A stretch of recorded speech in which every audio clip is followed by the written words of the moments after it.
අපි වුණත් දැන් පන්ති පටන් ගමු. පොඩක් පරක් වුණා ක්ලාස් එක පටන් ගන්න මේ පොඩි මේ තාක්ෂණික ප්‍රශ්න නිසා මගේ හැම්ප්‍රි දෙක කනෙක්ට් වුනේ නැහැ නිසා. හරි දැන් එහෙම ප්‍රශ්න නැහැ. එතකොට බෝඩ් එකේ තියෙන දේවල් ගැන ඉච්චර හිතන්න එපා. මෙතන බෝඩ් එකේ තියෙන අපි 9 වසර කලින් ක්ලාස් එක කරපු ටිකක්. එතකොට දැන් අපි ගිය සතියේ පේපර් ක්ලාස් එක කරපු දවසේ අන්තිමට පේපර් ක්ලාස් එක කරපු දවසේ අපි අලුත් පේපර් එකක් සාකච්ඡා කරන්න පටන් ගත්තා. ඒ පේපර් එක තමයි මම පල්ලෙහාට ගෲප් එකට දාලා තිබුණේ. ගෲප් එකට දැම්මේ. එතකොට මේ පේපර් එකේ අපි ප්‍රශ්න කිසියම් ප්‍රමාණයක් කතා කරා. එතන ඉඳන් ඉස්සරහට සාකච්ඡා කරගෙන යන එක තමයි අපි දැන් කරන්නේ ක්ලාස් එකේදී. එතකොට ඔයාලා මුලින්ම තනියම කරන්න ඕනේ. මම පුංචි වෙලාවක් දෙන්නම්. ගොඩක් වෙලා දෙන්න පුළුවන් කමක් නැහැ. කිසියම් වෙලාවක් මම දෙනවා. එතකොට මේ ප්‍රශ්න ටික ඔයාලා තනියම කරන්න පටන් ගන්න ඕනේ. මේ දැන් කරන්න පටන් ගන්න ඕනේ. ඊට පස්සේ කරලා ඉවරන කට්ටිය අත උස්සන්න. ඔයාලා දන්නවනේ Zoom එකෙන් කොහොමද අත උස්සන්නේ කියලා. එහෙමනම් මම විනාඩි 8ක කාලයක් දෙන්නම්. දැන් මේ ප්‍රශ්න ටික කරන්න පටන් ගන්න. papers පුළුවන් අය PDF ෆයිල් එක පුළුවන් කට්ටිය කම්පියුටර් එකකින් හරි වෙනත් ෆෝන් එකකින් හරි ඕපන් කරගන්න පුළුවන් අය ඕපන් කරගන්න. අනිත් අයට ස්ක්‍රීන් එකෙන් බලා ගන්න පුළුවන් විදිහට මම ඒ ටික ඕපන් කරන්න දෙන්නම්.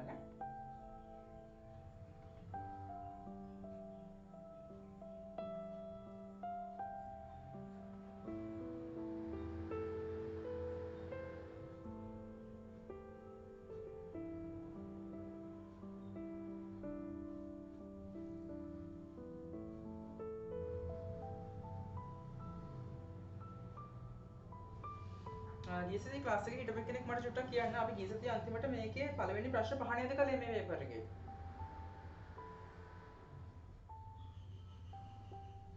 ඔයාලට මයික් එක ඔන් කරන්න බෑ නේද? ඉන්න මං හදන්නම්. හරි දැන් මයික් ඔන් කරන්න පුළුවන්. ඔව් අපි පළවෙනි ප්‍රශ්න 10ම කළා නේද? හරි එහෙනම් අපි දැන් 11 වෙනි ප්‍රශ්නේ ඉඳන් 11 වෙනි ප්‍රශ්නේ ඉඳන් අපි එහෙනම් දැන් කරන්න පටන් ගමු. විනාඩි 8ක් මම කාලය දෙනවා. මෙතන 11 වෙනි ප්‍රශ්නේ ඉඳන් 20 දක්වා කරන්න. නැත්තම් ප්‍රශ්න පහෙන් පහ කරමුද අපි? ප්‍රශ්න පහක් කළෙමු නේද? ඔයාලා 11 වෙනි ප්‍රශ්නේ ඉඳන් 15 වෙනකම් කරන්නකෝ. ප්‍රශ්නක 11 ඉඳන් 15 වෙනකම් කරන්න ගණන් පහක්. දැන් තනියම කරන්න පටන් ගන්න.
හරි.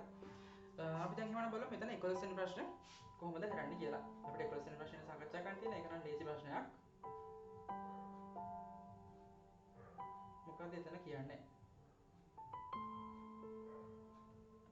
හරි. 11 වෙනි ප්‍රශ්නේ කියන්නේ අපිට රූප සටහනක් දීලා තියෙනවා. මේ රූප සටහන මොකක්ද? මේ තියෙන පතරමක්. මේ පතරම භාවිතයෙන් අපිට කිසියම් ඝන වස්තුවක් හදන්න පුළුවන්. එතන කියනවා මෙම පතරම් භාවිතයෙන් සෑදිය හැකි ඝන වස්තුවේ නම කුමක්ද කියලා. හරි. එතකොට මේ ප්‍රශ්නෙට දැන් මේ විදිහට අපි සාකච්ඡා කරගෙන යනකොට උත්තර ගත්ත කට්ටියට අක්කලා මෙසේජස් දාන්න. අපි ඒක සාකච්ඡා කරන්න කලින් මේ වෙනකොට උත්තර අරගෙන තියෙන අය මෙසේජ් එකක් දාන්න ඔයාලගේ උත්තරය මොකක්ද කියලා. එතකොට මේක නම් ගොඩක් ලේසි ප්‍රශ්නයක්. මේ පතරෙන් අපිට මොකක්ද හදන්න පුළුවන් ඝන වස්තුවක් කියලා තමයි අහන්නේ. හරි. උත්තර ගත්ත කට්ටිය මෙසේජ් දාන්න බලන්න. ඔව් උත්තර ගත්ත අය මෙසේජ් එකක් වේගෙන් දාගෙන යමු බලන්න.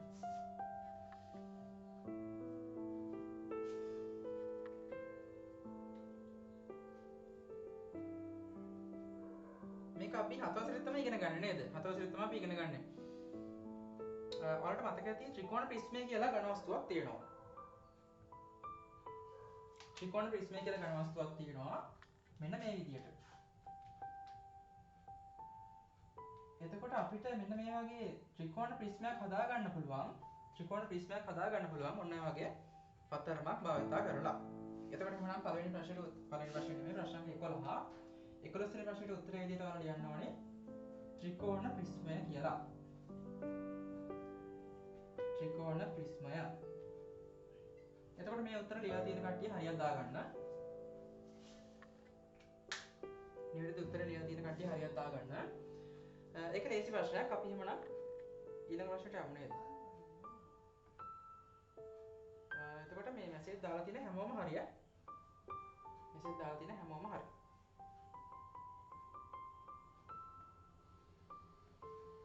ඊළඟට ප්‍රශ්න අංක 2 මොකක්ද අපිට කරන්න කියන්නේ? මේ 12 වෙනි එකේ. 12 වෙනි එකේ කියනවා දියන්ති දත්ත ඇසුරෙන් PRS ත්‍රිකෝණයේ වර්ගඵලය සොයන්න. දැන් මෙතන අපිට ත්‍රිකෝණයක් දීලා තියෙනවා. මේ ත්‍රිකෝණයේ වර්ගඵලය තමයි හොයන්න කියලා කියන්නේ. එතකොට මේකත් එකට 8 වසර පාඩමකින් තියෙන්නේ. එතකොට ත්‍රිකෝණයක වර්ගඵලය අපි හොයන්නේ කොහොමද කියලා පාඩමේදී කතා කළා. ත්‍රිකෝණයක වර්ගඵලය හොයන්න අපිට සූත්‍රයක් තියෙනවා. සූත්‍රය දාලා හොයන්න තියෙන්නේ. දැන් මේකට උත්තර ගත්තයි මෙසේජ් එකක් දාන්න. දැන් ත්‍රිකෝණයක වර්ගඵලය හොයන සූත්‍රය මොකක්ද මතක් කරගමු අපි. මුලින්ම වර්ගඵලය සමානයි කියලා ලියා ගන්නවා. වර්ගඵලය සමානයි දෙකෙන් එක ගුණ කිරීම. ඔව් ආධාරක පාදය ගුණ කිරීම ලම්බුස. මෙන්න මේ සූත්‍රයෙන් අපිට පුළුවන් වර්ගඵලය හොයන්න ඕනෙම ත්‍රිකෝණයක. එතකොට දෙකෙන් එක කියන එක කොහොමද එනවා? දෙකෙන් එක අපි කොහොමද දා ගන්නවා මේ විදිහටම. ඊට පස්සේ ආධාරක පාදය. හැම වෙලේම ත්‍රිකෝණයක ආධාරක පාදයේ විදිහට අපි ගන්නෙ පාදයක්නේ. ත්‍රිකෝණයේ පාදයක් තමයි ආධාරක පාදයේ විදිහට ගන්නෙ. ඊට පස්සේ ඒ ආධාරක පාදයට ඊට ඉදිරියෙන් තියෙන ශීර්ෂයත් එක්ක ලම්බුසක් ඇදලා තියෙන්න ඕනේ.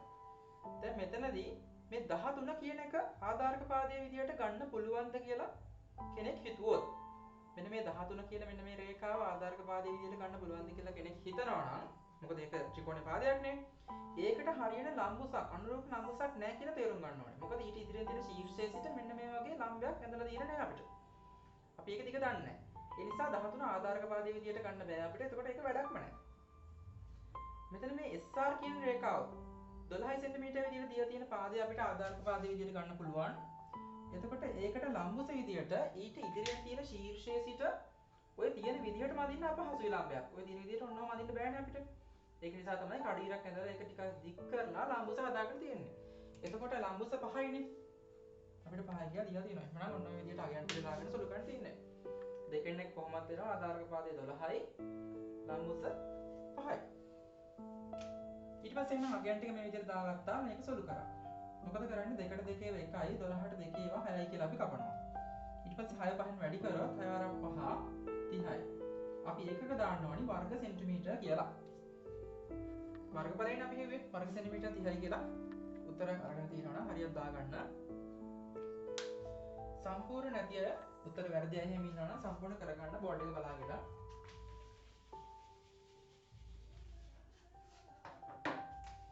ඊට පස්සේ අපි බලමු 13 වෙනි ප්‍රශ්නය. 13 වෙනි ප්‍රශ්නෙට උත්තර ගත්තා මේ වෙනකොට මැසේජ් එවන්න ඕනේ.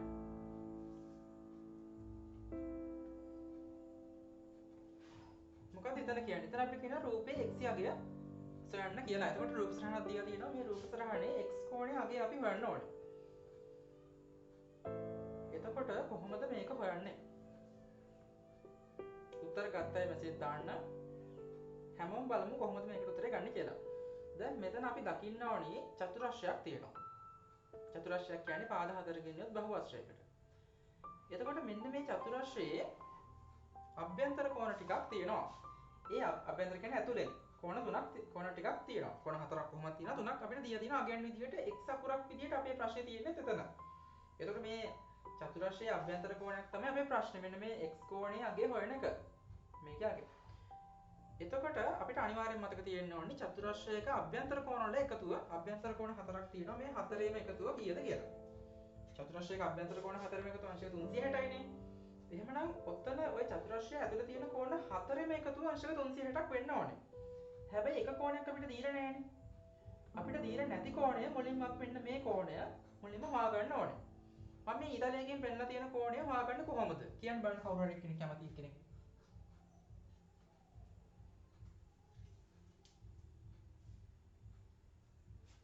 ඔව්.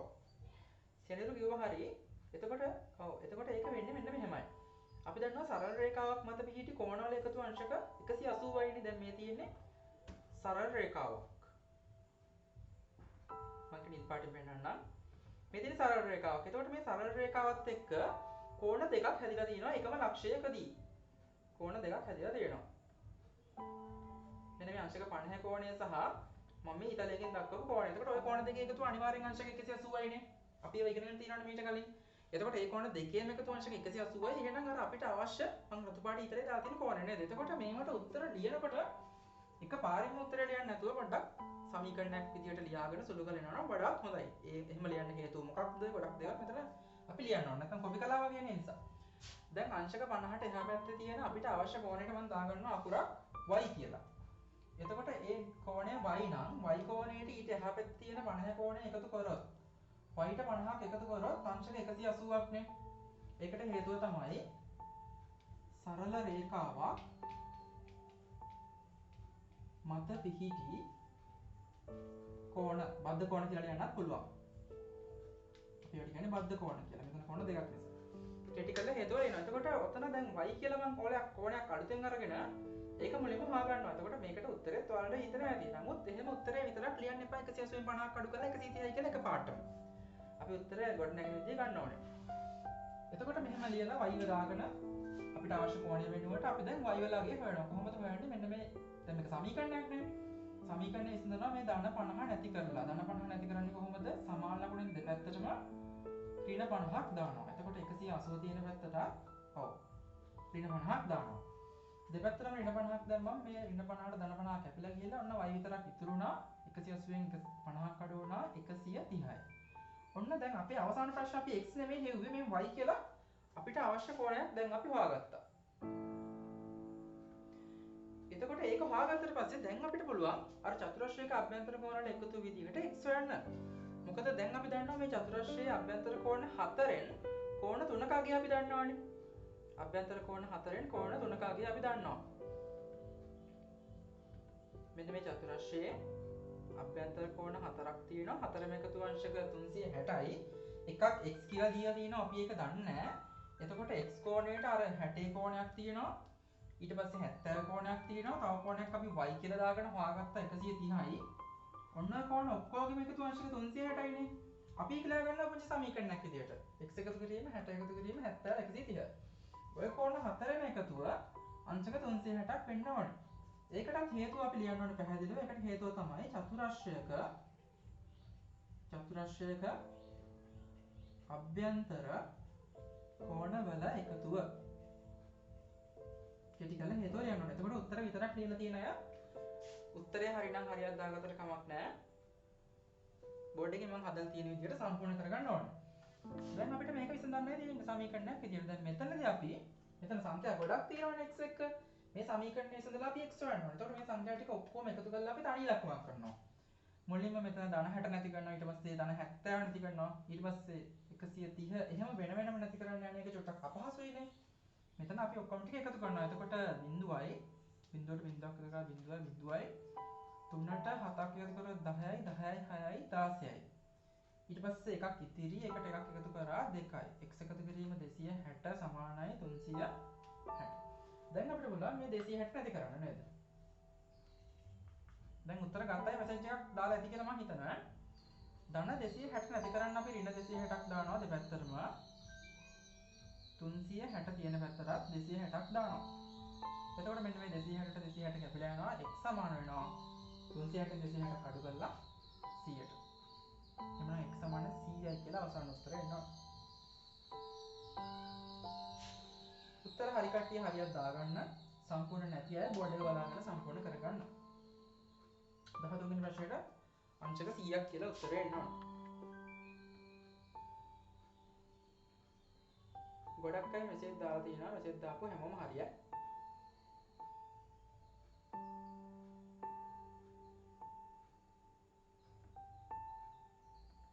ඊට පස්සේ එහෙනම් අපි ඊළඟ ප්‍රශ්න බලමු නේද? ඊළඟට 14 වෙනි ප්‍රශ්නය. 14 වෙනි ප්‍රශ්නේ හරිම ලේසි. ප්‍රශ්න සංඛ්‍යා 14 කියවන්න රන්දුල.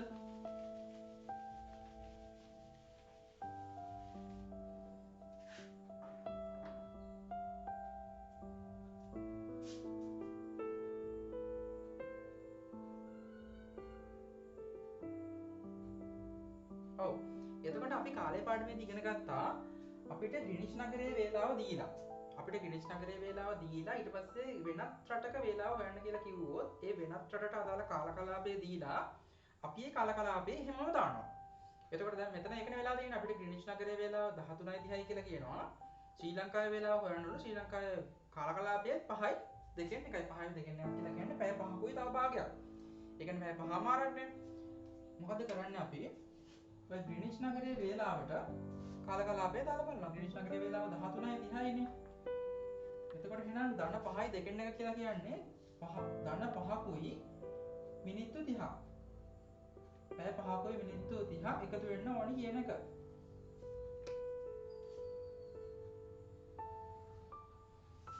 ග්‍රීනිච් නගරයේ වේලාව 13:30යි. ශ්‍රී ලංකාවේ කාල කලාපය ධන 5:30යි.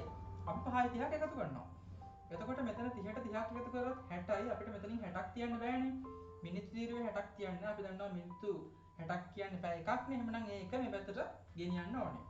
එතකොට 13ට 5ක් එකතු කරොත් 18යි. 18ට එකක් එකතු වුණා 19යි. එහෙනම් අවසාන උත්තරේ 19යි කියලා එන්න ඕනේ. ඒ කියන්නේ ශ්‍රී ලංකාවේ වේලාව 19යි. පැය 24 ක්‍රමයට 19යි. මෙතනින් 12ක් අඩු කරලා අපිට ඕන නම් 7යි කියලා 5 7යි කියලා ගන්න පුළුවන්. එච්චර එහෙම අවශ්‍ය නැහැ. එහෙම ගන්න අවශ්‍ය නැහැ. මෙහෙම උත්තරේ අගට ඉච්චපුරක් දාලා හරි මෙතනින් පැය කියලා දාලා හරි තිබ්බනම් ඇති. එතකොට අපි සාකච්ඡා කරගෙන අතරතුරේ ප්‍රශ්නෙම තියෙනවා නම් අහන්න.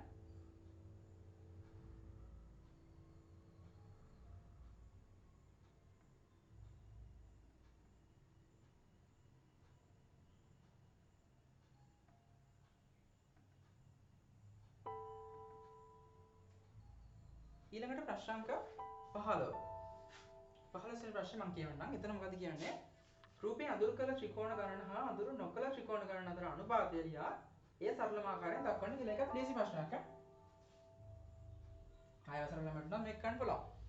අපිට අනුපාතයක් ඉදිරියට ලියන්න කියලා කියනවා මොනවද? අඳුරු කරපු ටිකයි අඳුරු කරලා තියෙන ත්‍රිකෝණ ටිකයි අඳුරු කරලා නැති ත්‍රිකෝණ ටිකයි. එතකොට මුලින්ම අපි ලියන්න ඕනේ අඳුරු කරලා තියෙන ටිකනේ. එතකොට අපිට පේනවා මේ රූප සරහනේ අඳුර වෙලා තියෙනවා ත්‍රිකෝණ 3ක්. අඳුර වෙලා තියෙනවා ත්‍රිකෝණ 3ක්. ඊට පස්සේ අඳුර නොවි තියෙනවා කීයක්ද? 9ක් නේද? 9ක්. එහෙනම් අඳුර කරලා තියෙනවා 3ක්. ඊට පස්සේ අනුපාතයක් ඉදිරියට මේ ලියන්න අනුපාත ලකුණ අපි ඩොට් දෙකක් දාන්න ඕනේ. ඊට පස්සේ අඳුර කරන්නේ නැතුව සුදු පාටින් තියෙනවා 3ක්. එහෙනම් 3 අණු 9 විදිහට අපිට අනුපාතය ගන්න පුළුවන්.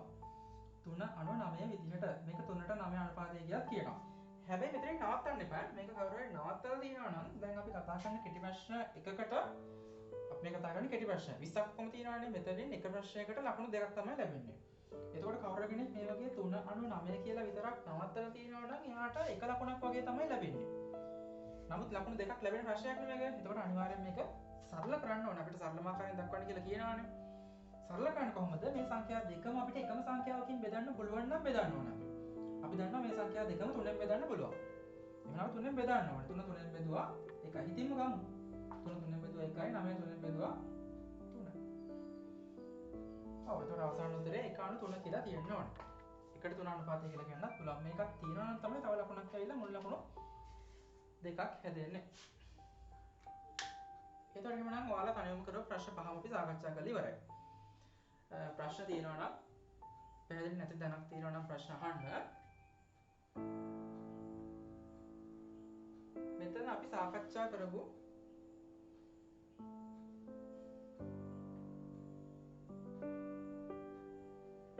මයික් එක ඔන් කරලා තියෙනවා එක්කෙනෙක්. ප්‍රශ්නයක් තියෙනවා නම් අහන්න. ප්‍රශ්න නැත්තම් මයික් එක ඕෆ් කරගන්න. අපි දැන් කතා කරමු ප්‍රශ්න පහෙන් පහම හරි කට්ටිය තුසන් බලන්න. මෙතන ප්‍රශ්න පහෙන් පහම හරි කට්ටිය.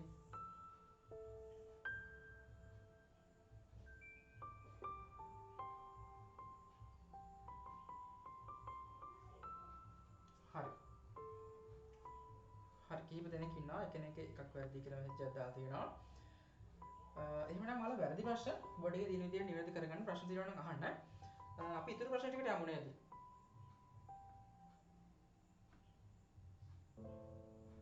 ඊළඟට අපිට ගන්න තියෙන ප්‍රශ්න අංක 16 සිට 20 දක්වා. 16 වෙනි ප්‍රශ්නේ ඉඳන් 20 වෙනි ප්‍රශ්නේ දක්වා දැන් කරන්න පටන් ගන්න.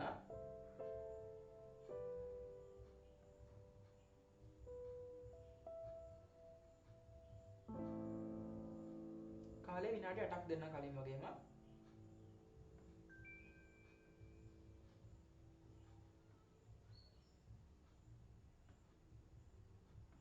මෙතන ගණන් පහක් කරලා ඉවරයි නම් අත උස්සන්න.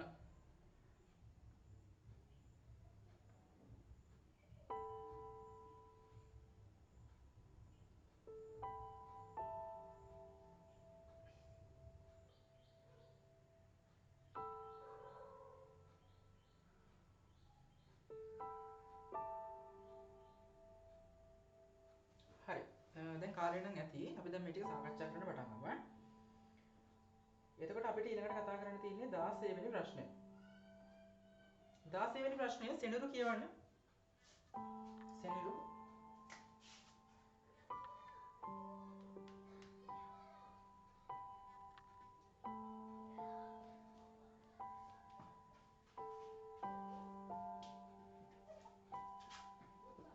ඔව්. දැන් අපිට කියනවා මේ පරිප්පු මෙට්‍රික් ටන් දෙකක වටිනාකම රුපියල් 1,80,000ක්ලු. මෙට්‍රික් ටන් දෙකක් කියන්නේ රුපියල් 1,80,000ක්. එහෙමනම් කිලෝග්‍රෑම් 250ක මිල කීයද කියලා තමයි අහන්නේ.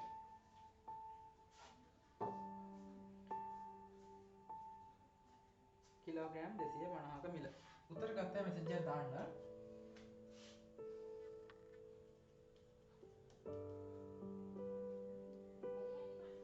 එතකොට අපි මෙහෙම හිතන්න ඕනේ. මෙට්‍රික් ටන් දෙකක් කියන්නේ මුලින්ම අපි කිලෝග්‍රෑම් වලට හරවගමු. දැන් මේ ටික කිලෝග්‍රෑම් වලින් ප්‍රශ්නේ අහන්නේ. ප්‍රශ්නේ අහන්නේ කිලෝග්‍රෑම් වලින් නිසා මෙට්‍රික් ටන් ටිකත් අපි කිලෝග්‍රෑම් වලට හරවගමු. එතකොට අපිට අනිවාර්යෙන් මතක තියෙන්න ඕනි මෙට්‍රික් ටන් එකක් සමාන වෙනවා කිලෝග්‍රෑම් 1000කට කියලා. අනිවාර්යෙන් මතක තියෙන්න ඕනේ. එතකොට මෙට්‍රික් ටන් එකක් කියන්නේ 1000ක් නම් දෙකක් කියන්නේ 2000ක් නේ. ඒක අපිට හිතින්ම ගන්න පුළුවන් නේ. එහෙමනම් මෙට්‍රික් ටන් 2000ක් කියන්නේ රුපියල් 1,80,000ක්ලු. 2000ක් රුපියල් 1,80,000ක්ලු. එහෙමනම් 200ක් කොච්චරද කියලා තමයි 250ක් කොච්චරද කියලා තමයි අහන්නේ. එතකොට අපිට මේකට උත්තරය ගන්න පුළුවන් ක්‍රම දෙකක් තියෙනවා. දෙකක් නෙමෙයි ගොඩක් තියෙනවා. ගොඩක් තියෙනවා ක්‍රම. අපි ක්‍රම දෙකක් විතරක් වලට ගන්න වෙනවා. අපේ ප්‍රශ්නේ තමයි කිලෝග්‍රෑම් 250ක් කියන්නේ කොච්චරද කියන එක. එතකොට කෙනෙක්ට හිතන්න පුළුවන් කිලෝග්‍රෑම් 1000ක් ඇතුලේ 254ක් තියෙනවානේ. 254ක් 1000යිනේ. එහෙමනම් 2000ක් ඇතුලේ 258ක් තියෙනවා කියලා හිතන්න පුළුවන්. ඒ කියන්නේ මේ 2000 මෙතන මෙට්‍රික් ටන් නෙමෙයි. අපි හදලා බලමු උත්තර මෙසේජ් දාන්න. දැන් මෙන්න මේ මෙට්‍රික් ටන් මේ කිලෝග්‍රෑම් 2000 අපි 8ෙන් බෙදුවොත් මේක 8ෙන් බෙදුවොත් මේ 2000 8ෙන් බෙදුවොත් 250ක් වෙනවනේ. ඔව් එහෙනම් අපි මේ ටිකත් 8ෙන් බෙදන්න ඕනේ නේද? ඔව් එතකොට එහෙනම් ඒ අනුව මේ 2000 8ෙන් බෙදුවට පස්සේ 250ක් හැදෙනවා. කිලෝග්‍රෑම් 250යි. එහෙමනම් ඔන්න කිලෝග්‍රෑම් 200ක මිල හැදෙනවා 1,80,000 8ෙන් බෙදලා අපි කටවැඩ කරේ 1,80,000 බෙදෙනවා. 8ෙන් බෙදලා 1ට 8 වෙන 18ට බෙදුවා 2යි දෙවරක් 8 16යි අඩු කරා 2ක් ඉතිරි. ඊට පස්සේ 20ට 8 ඒවා 2යි 8 වරක් 2 ඒත් 16යි 4ක් ඉතිරි. ඊට පස්සේ මේ බිඳුව පල්ලෙහාට ගන්නවා 40ට 8 ඒවා 5යි 5 වරක් 8 40යි අඩු කරා බිඳුවයි. ඊට පස්සේ මේ බිඳුව පල්ලෙහාට ගත්තා බිඳුවට 8 ඒවා නෑ මේකත් ගත්තා නෑ 22500යි නේ. ඔන්න අපි අවසාන උත්තරය ගත්තා රුපියල් 22500යි කියලා. ඔන්නම ගන්න බලන්න. එතකොට කාට හරි චුට්ටක් මේක පැහැදිලි නෑ වගේ නම් අමාරු වගේ නම් මේ 8 කියන එක ආවේ කොහොමද? මේ 8 කියන එක ආවේ කොහොමද කියලා කෙනෙක් හිතනවා නම් එයා හිතන්න ඕනේ මෙහෙම. අපිට දීලා තියෙන්නේ කිලෝග්‍රෑම් 2000ක් 1,80,000යි කියන එක. අපේ ප්‍රශ්නේ කිලෝග්‍රෑම් 250ක්. එහෙනම් 2000ට මොකක් වුණොත්ද 250ක් වෙන්නේ කියලා තමයි හිතුවේ. එතකොට කටුවැඩ කොය වෙනම තැනක 2250න් බෙදුවා නම් ඒ කියන්නේ 2000 ඇතුලේ 250 කීයක් තියෙනවද කියලා බැලුවා නම් උත්තරේ හරියටම 8ක් එනවා. ඒ කියන්නේ 250 8ක් තමයි 250 8ක් තමයි 2000 කියන්නේ. එහෙනම් මේ දෙපැත්ත වටෙන් බෙදුවාට පස්සේ අපිට මෙතනින් 250 හදා ගන්න පුළුවන් කියලා කෙනෙක්ට හිතන්න පුළුවන්. එතකොට මේක අපිට හදන්න පුළුවන් තවත් ක්‍රමයක් තමයි මෙන්න මේක. මේක නම් ගොඩක් හොඳ ක්‍රමයක්. නමුත් ගොඩක් අය මෙහෙම කරන්නේ නැතුව ඇති. ප්‍රතිශත ගණන්. ප්‍රතිශත පාඩමෙන් තමයි මොකක්ද සෙන්ඩෝ?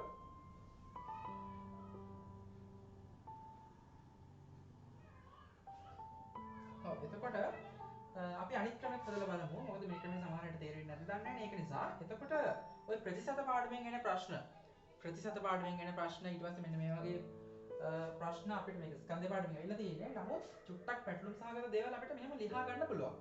අපි එතනදී හිතන්නේ මෙහෙමයි. එතනදී හිතන්නේ කිලෝග්‍රෑම් 250 තමයි අපේ ප්‍රශ්නේ.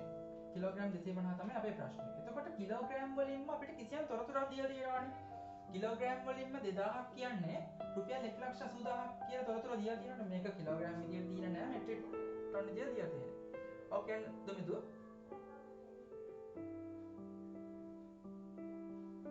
ඔව් ලකුණු දෙකයි. එතකොට දැන් මෙතනදී අපිට මෙට්‍රික් ටන් දෙකක් 1,80,000යි කියලා කියනවා. මේ ටික අපි අනිවාර්යෙන් කිලෝග්‍රෑම් කරගන්න ඕනේ. අපි අනිවාර්යෙන් ඒ ටික කිලෝග්‍රෑම් කරගන්න ඕනේ. එතකොට කිලෝග්‍රෑම් 2000ක් නේ. එහෙනම් කිලෝග්‍රෑම් 2000ක් කියන්නේ 1,80,000ක්. 2000ක් කියන්නේ මේක ගොඩක් වටින ක්‍රමයක් ඈ. 2000ක් කියන්නේ 1,80,000ක්. එහෙනම් අපේ ප්‍රශ්නේ මොකක්ද? අපේ ප්‍රශ්නේ 250ක්. 250ක් කියන්නේ කොච්චරද එහෙනම්? 2000ක් කියන්නේ 250ක් නම් 2000ක් රුපියල් 2000ක් කියන්නේ රුපියල් 1,80,000ක් නම් 250ක් කොච්චරක්ද කියලා අපිට ලියා ගන්න පුළුවන් නම් නියමයි ඈ. මේක ලියා ගන්න පුළුවන් නම් ඉතින් මේක සුළු කරන්න විතරනේ තියෙන්නේ. හරි. එතන අපි ඒක සුළු කරන්නේ කොහොමද? මෙතන බිංදු තුනට මම මෙතනින් බිංදුවක් කපලා දානවා. ඊට පස්සේ 2ට 2 2යි මෙතන 18ට 2 9යි බිංදුවයි 90 වැඩි වෙන්න ඕනේ 250. මයික් එක ඔන් කරගෙන ඉන්න. මයික් එක ඔෆ් කරගන්න. ඊට පස්සේ 90 250න් වැඩි කරන්න ඕනේ. මෙතන අකට බිංදු දෙකක් දාගත්තා. 9 5 45යි 4ක් ඉතිරි 9 2 18යි 4යි 22යි. හරි. එහෙමත් අපිට උත්තරේ ගන්න පුළුවන්. 22500 කියලා මොකක් හරි කැමති ක්‍රමයකින් හදන්න පුළුවන්. තව ක්‍රම ඕන තරම් තියෙනවා. මට හිතෙනවා තව ක්‍රමයක් ඔයාලට කියලා දෙන්න. දැන් පේපර් ක්ලාස් එකේ තියෙන විශේෂත්වය ඒකයි නේ. ඔව් එහෙමත් පුළුවන්. එහෙමත් පුළුවන්. 1 කිලෝග්‍රෑමයක් කොච්චරක්ද එහෙනම් 250ක් කොච්චරද එහෙමත් පුළුවන්. දැන් තවත් මම ක්‍රමයක් කියලා දෙනවා. ඒකත් ඉතාම වැදගත් ක්‍රමයක්. මේක අපි 9 වසරේ තමයි විශේෂයෙන් කතා කරන්නේ. 9 තමයි ටික විශේෂයෙන් කතා කරන්නේ. නමුත් දැන් උනත් මම ඔයාලට කියලා දෙන්නම් මේක. දැන් අපි පාඩමේදී කතා කරපු නැති ස්කන්ධය පාඩමේදීවත් ප්‍රතිශත පාඩමේදීවත් කතා කරපු නැති ක්‍රමයක් තමයි දැන් කියලා දෙන්නේ. මෙතනදී අපිට කිලෝග්‍රෑම් විදියට ස්කන්ධය දීලා වටිනාකම රුපියල් විදියට දෙනවා. එතකොට කිලෝග්‍රෑම් 2000ක් කියන්නේ රුපියල් 1,80,000ක් ලු. අපේ ප්‍රශ්නේ තමයි කිලෝග්‍රෑම් 250ක් කියන්නේ කොච්චරද කියන එක. 250ක් කියන්නේ කොච්චරද කියලා අපි දන්නේ නැහැනේ. අපි දන්නේ නැති දෙයට අපි x කියලා දාගන්නවා. අපි v කියලා ප්‍රකාශන විදියට මේවා පුංචි මන්ත්‍රවලදී ඉගෙන ගන්න තියෙනවා. මොකක් හරි අකුරක් දාගන්න පුළුවන් නේ. හරි.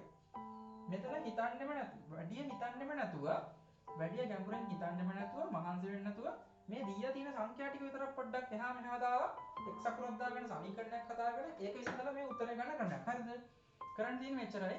මෙතෙන්ට බෙදීමක් දාගන්න. මේක වාග සංඛ්‍යාවක් වගේ වුණා. මෙතෙන්ට බෙදීමක් දාගන්න. ඊට පස්සේ මැදට සමාන ලකුණක් දාගන්න. එතකොට මේක සමීකරණයක්. මේ වගේ සමීකරණයක් අපි විසඳන්නේ මේ සමාන ලකුණෙන් දෙපැත්තෙම භාග තියෙනවා නම්.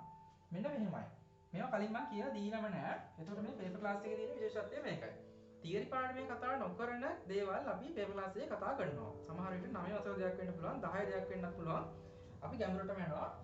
එක ක්‍රම ගැන අපි කතා කරනවා. ඒක නිසා මේක වැදගත්. දැන් මෙතනදී මෙහෙමයි කරන්නේ. මේ සමාන ලකුණත් එක්ක අපි මෙන්න මේ කතිරයක් දාගන්නවා. අපි ඒකට කියන්නේ හරස් ගුණිතය කියලා. මෙහෙම කතරයක් දාගෙන මේ රේඛාව දිගේ වැඩි කරනවා. ඒ කියන්නේ මෙතන මේ රේඛාව දිගේ බැලුවොත් x අකුරයි 2000යිනේ තියෙන්නේ. එහෙනම් x වැඩි වෙන්න ඕනේ 2000ෙන්. එතකොට ඒ කියන්නේ 2000x නේ. 2000x සමානයි කීයද? 1,80,000 වැඩි වෙන්න ඕනේ 250න්. 1,80,000 ගුණ වෙන්න ඕනේ 250න්. දැන් මේක කාට හරි අමාරු වගේ නම් අමතක කරලාම දාන්න ගැටලුවක් නැහැ. අදින් අපි ක්‍රම දෙකට හදලා තියෙන්නේ.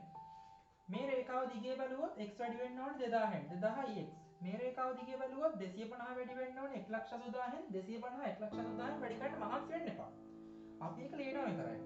අපි ඊළඟට කරන්නේ දෙපැත්තම බෙදන්න ඕනි 2000න්. ඒක හරියට සරලයි මේ 2000 x නම් තියෙන්නේ 2000 නැති කරන්න 2000 බෙදන්න ඕනේ. එහෙනම් මෙන්න මේ පැත්තත් අපි 2000න් බෙදනවා.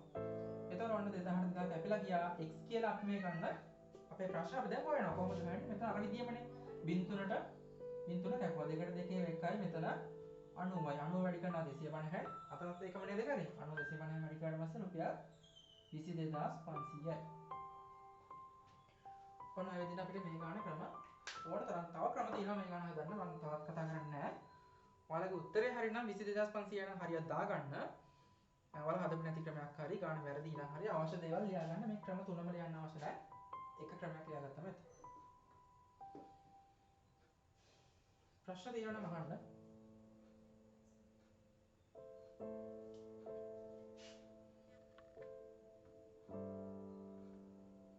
අපි ඊළඟ ප්‍රශ්නට යමු.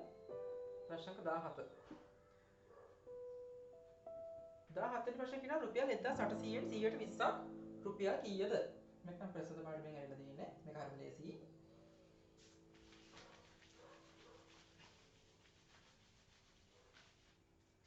රුපියල් 1800කින් 120ක් කොච්චරද කියලා තමයි අහන්නේ.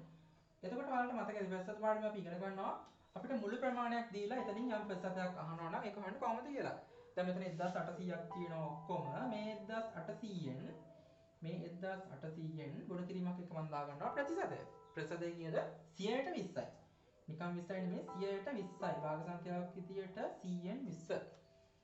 උත්තර ගත්තයි මෙසේජ් දාන්න. අපි 1800 වැඩි කරනවා 120ෙන්.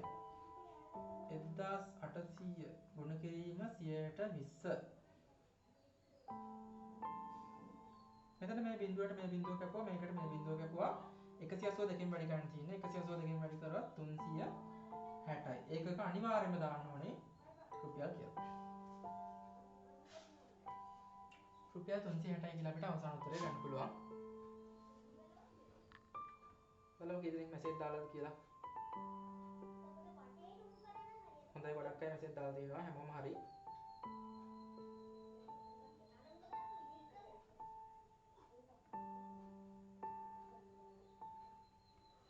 ඔව් කියන්න.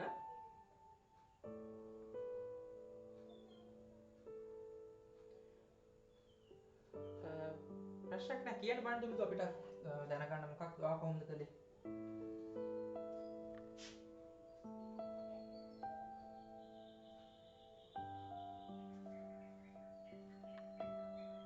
ඔව් ඒකත් හරි. මොකද 100ට 20 කියලා කියන්නේ 100ට 20 කියලා කියන්නේ මේක සරල කරොත් භාග සංඛ්‍යාවක් විදිහට බිඳුවට බිඳුව කැපුණා දෙකට දෙකේ එකයි 5යිනේ. ඒ කියන්නේ 5න් එකයිනේ. ඒ කියන්නේ අපෙන් අහන්නේ 1800කින් 5න් එකක් කියන්නේ කොච්චරද? 1800කින් 5න් එකක් කියන්නේ කොච්චරද කියලා තමයි අහන්නේ. එහෙමත් වෙන්න පුළුවන්. ගැටලුවක් නැහැ.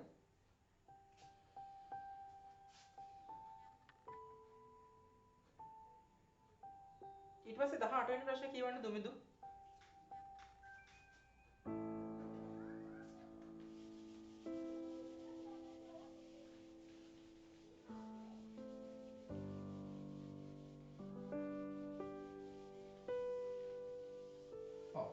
මේක හරිම ලේසි ප්‍රශ්නයක්. මොකද්ද මේ කියන්නේ? කෝණ තුනක් දීලා තියෙනවා. මේ කෝණ තුන ත්‍රිකෝණයක කෝණ වෙන්න පුළුවන්ද කියලා අහනවා. හේතු දක්වන්නලු. එතකොට උත්තර මෙසේජ් දාන්න. දැන් මෙතනදී අපි කොහොමද මේකට උත්තරය ගන්න? අපි ත්‍රිකෝණ අඳින්න පටන් ගන්නවද? අංශක 70 කෝණයක් ඇඳලා කෝණ මානෙ තියලා 55ක් ඇඳලා 45ක් හැදෙනවද? එහෙම වෙන්න පුළුවන්. එහෙම අපි ත්‍රිකෝණ ඇඳ යනවද? නැහැ. එහෙම කරන්නේ නැහැ. අපි කරන්නේ අපි මීට කලින් ඉගෙනගෙන තියෙනවා කෝණ පාඩමේදී මතක ඇති ත්‍රිකෝණයක කෝණ තුනේම එකතුව. මට පාඩම නම් හරියට කන්ෆර්ම් නැහැ. කෝණ පාඩම හෝ වෙනත් පාඩමක්. අර ත්‍රිකෝණ හා චතුරස්‍ර කියන පාඩමේ නේද? ත්‍රිකෝණ හා චතුරස්‍ර කියන පාඩමේ. ඔව්. එතනදී අපි ඉගෙන ගන්නවා නේද? ඕනම ත්‍රිකෝණයක අභ්‍යන්තර කෝණ තුනේම එකතුව අංශක 180යි කියලා. අභ්‍යන්තර කියන්නේ මේ ඇතුලේ තියෙන කෝණ තුනේම එකතුව අනිවාර්යෙන් අංශක 180ක් වෙනවා. ත්‍රිකෝණයක් නම් මොන වර්ගයේ ත්‍රිකෝණයක් වුණත් ඕන තරම් ත්‍රිකෝණ තියෙනවා එක එක වර්ගයේ ත්‍රිකෝණ මොන ත්‍රිකෝණයක් වුණත් ඇතුල් පැත්තේ අභ්‍යන්තර කෝණ තුනේ එකතුව අංශක 180යි. දැන් අපි බලනවා මේ කෝණ තුනේ එකතුව අංශක 180ක් වෙනවද කියලා. එච්චර බලන්න තියෙන්නේ. මොකද කරන්න තියෙන්නේ අපි මේ ටික එකතු කරලා බලනවා. ඒ කියන්නේ 70 එකතු කිරීම 55 එකතු කිරීම 45 කීයද කියලා බලනවා. ඔව් එතකොට එකතු කරොත් 5ට 5ක් එකතු කරා 10න් බිඳුව එකක් ඉතිරි 4ට එකක් එකතු කරා 5යි 5යි 5යි 10යි 7යි 17යි. එතකොට එකතු වෙන්නේ 170ක් නේද? 170ක්. එතකොට එහෙමනම් මෙහෙම ලියලා මේකට උත්තර ලියනකොට මුලින්ම මේ ටික එකතු 170ක් කියලා පෙන්නලා ඊට පස්සේ පුංචි වගන්තියක් අපි ලියන්න ඕනේ. අපිට කියන්නේ එහෙම වෙනවද? මේක ත්‍රිකෝණයක් කොහොමද වෙනවද මේ ටික? ඒකට හේතුවක් දක්වන්න කියලා කියනවනේ. අපි ඒකට උත්තරය මෙන්න මෙහෙම ලියමු. ලියපු අය බලන්න මෙන්න මේ වගේ අදහසක්ද තියෙන්නේ කියලා.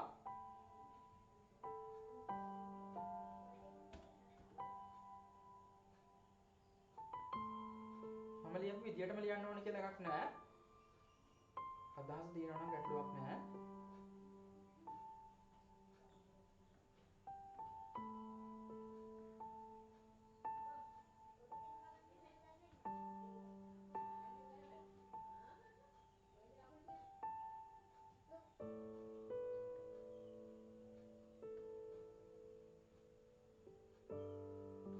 මේකට උත්තරේ මෙන්න මෙහෙම ලියනවා නම් හොඳයි ඈ.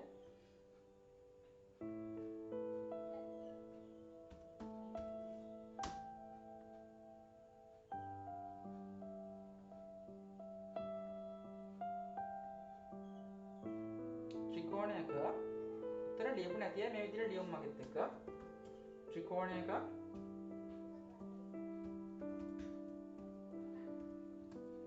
අභ්‍යන්තර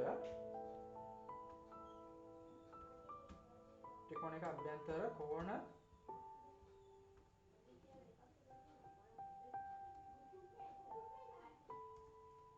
තුනේ එකතුව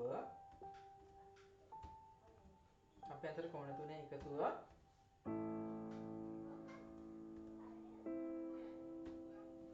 අංශක 180ක් වේ. එතන අංශක මාක් එක නම් මට චුට්ටක් දාන්න අපහසුයි. ඔයාලා දාගන්න.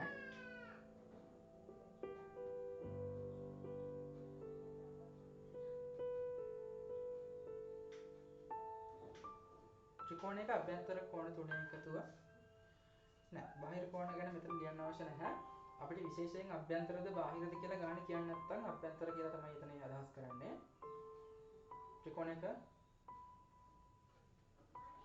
අපි බලමු මේක ලියලා වෙලා බලමු.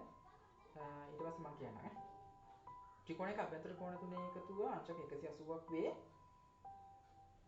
එබැවින් මෙම කෝණ තුනේ එකතුව දැන් මේ විදියටම ලියවෙන්න ඕන කියලා එකක් නැහැ ඉතින්. මෙම කෝණ තුනේ අදහස් තියෙනවා නම් ඇති. මෙම කෝණ තුනේ එකතුව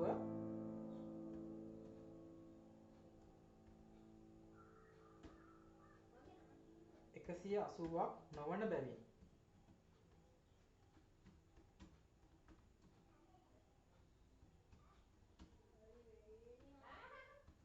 මෙම කෝණ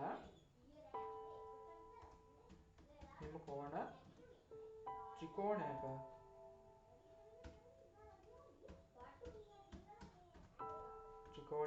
කෝණ විය නොහැක. එහෙම නැත්නම් ත්‍රිකෝණයක කෝණ නොවේ.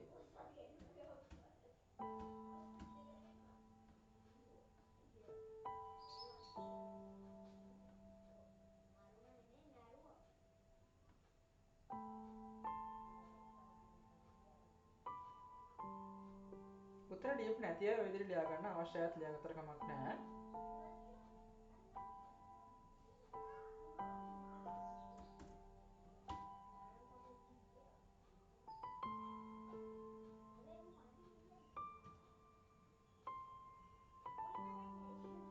සෙනෙල් ඔයා කියන්න බලන්න ඔයා ලියපු විදිහ පොඩ්ඩක් අපිට.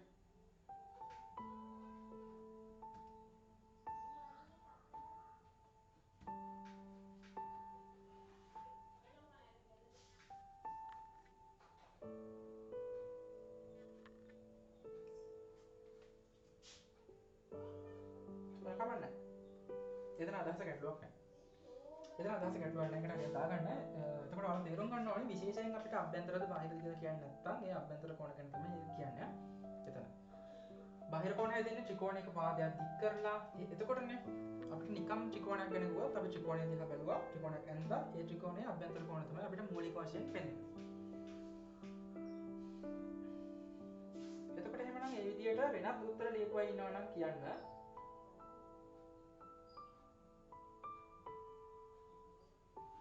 වෙනත් උත්තර ලියපුවා ඉන්නවා නම් කියන්න. එතන අපිට පොඩි වැරද්දක් වුණාද?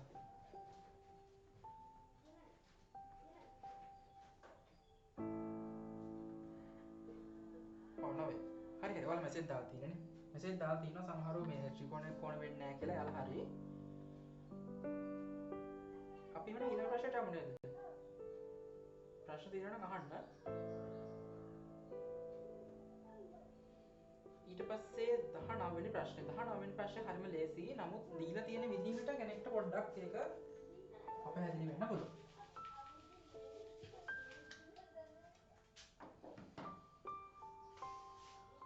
අපිට මෙතන හිස්තැන් පුරවන්න කියලා කියන්නේ. 19 වෙනි ප්‍රශ්නේ තියෙන්නේ 10x ඍණ 35. මේක සමානයිලු 5 ගුණ කිරීම 2x 5 ගුණ කිරීම 2x අඩු කිරීම වරහන් 5 ගුණ කිරීම හිස්තැන. ඊට පස්සේ ආයත පාරක් සමාන කරගෙන තියෙනවා හිස්තැන වරහන්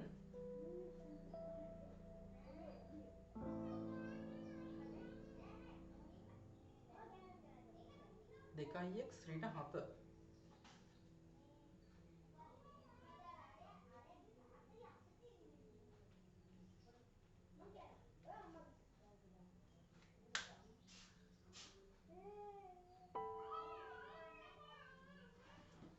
උත්තර ගත කට්ටිය මෙසේජ් එකක් දාන්න. දැන් අපිට මෙන්න මේ විදිහට දීලා මේක හිස්තැන් පුරවන්න කියන්නේ. ඕකේ හිස්තැන් පුරවන්න කලින් මම මෙන්න මෙහෙම වැඩක් කරන්නද? දැන් අපිට ඔයාලට මතක ඇති අපි සාධක කියන පාඩමේදී ඉගෙන ගත්තා. අපිට බීජ ප්‍රකාශනයක් දීලා ඒකේ සාධක හොයන්න කියලා කිව්වා. කොහොමද ඒක කරන්න කියලා. අපි අර මහා බොස් සාධකයක් හදාගෙන ඊට පස්සේ වරහණක්ෙන් විවෘත කරලා සාධක වලට වෙන් කරානේ.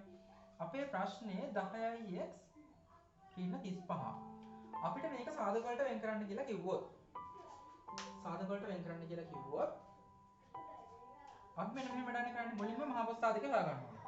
මහා බොස් සාධකය හිතින්ම ගන්න කොහොමද කියලා අපි කතා කරමු. අපි කලින්වත් කතා කරලා තියෙනවා ඒවා. මේ සංඛ්‍යා දෙකම බෙදන්න පුළුවන් සංඛ්‍යාවක් තියෙනවද කියලා මුලින්ම අපි හිතනවා.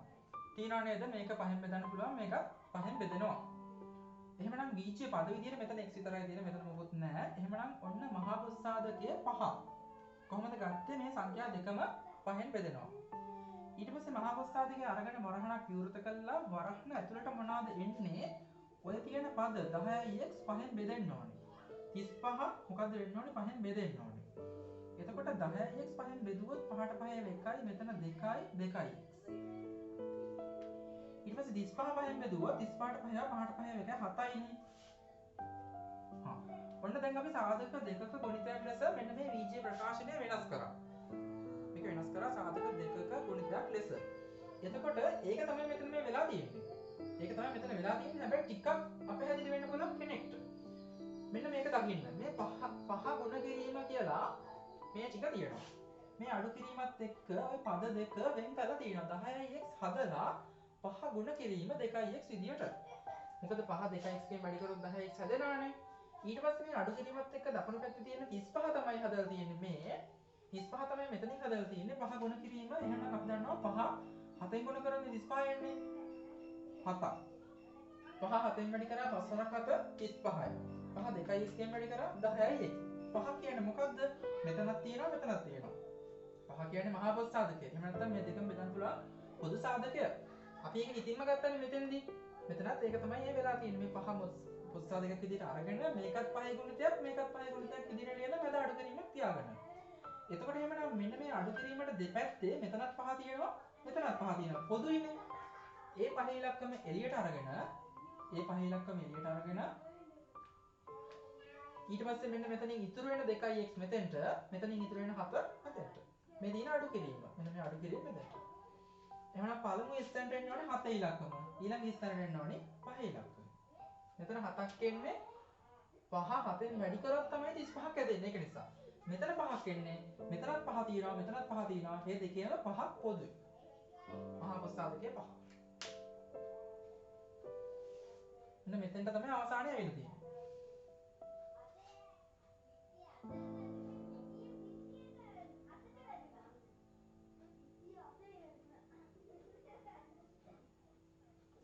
අවශ්‍ය දේවල් ලියා ගන්න. ප්‍රශ්න තියෙනවා නම් අහන්න. මැසේජ් දාලා තියෙන හැමෝම හරි. ප්‍රශ්න තියෙනවද අපි ඊළඟ ප්‍රශ්නට යමුද?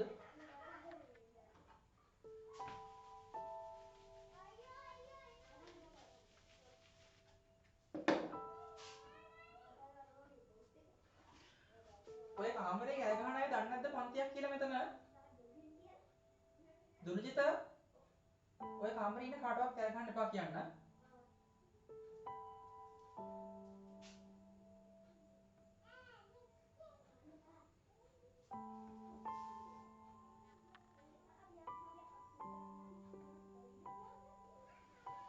ඊට පස්සේ එතන 20 වෙනි ප්‍රශ්නය. ප්‍රශ්න අංක 20. අශේන් කියවන්න ප්‍රශ්න අංක 20.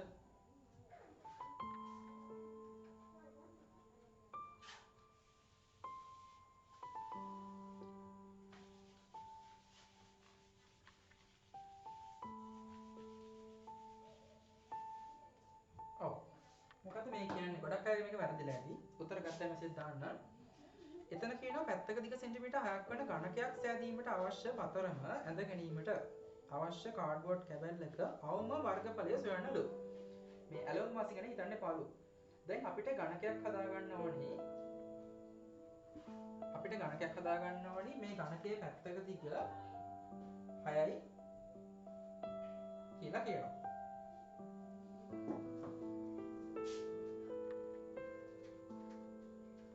සෙන්ටිමීටර් 6යි. එතකොට මේ ඝනකය හදාගන්න මුලින්ම අපි පතරමක් හදාගෙන ඒ පතරම කපාගෙන එහෙමනේ අපි හදන්නේ. අපි 6 සැර දීමත් ඉගෙන ගන්නවානේ ඝනකයක පතරම මොකක්ද කියලා.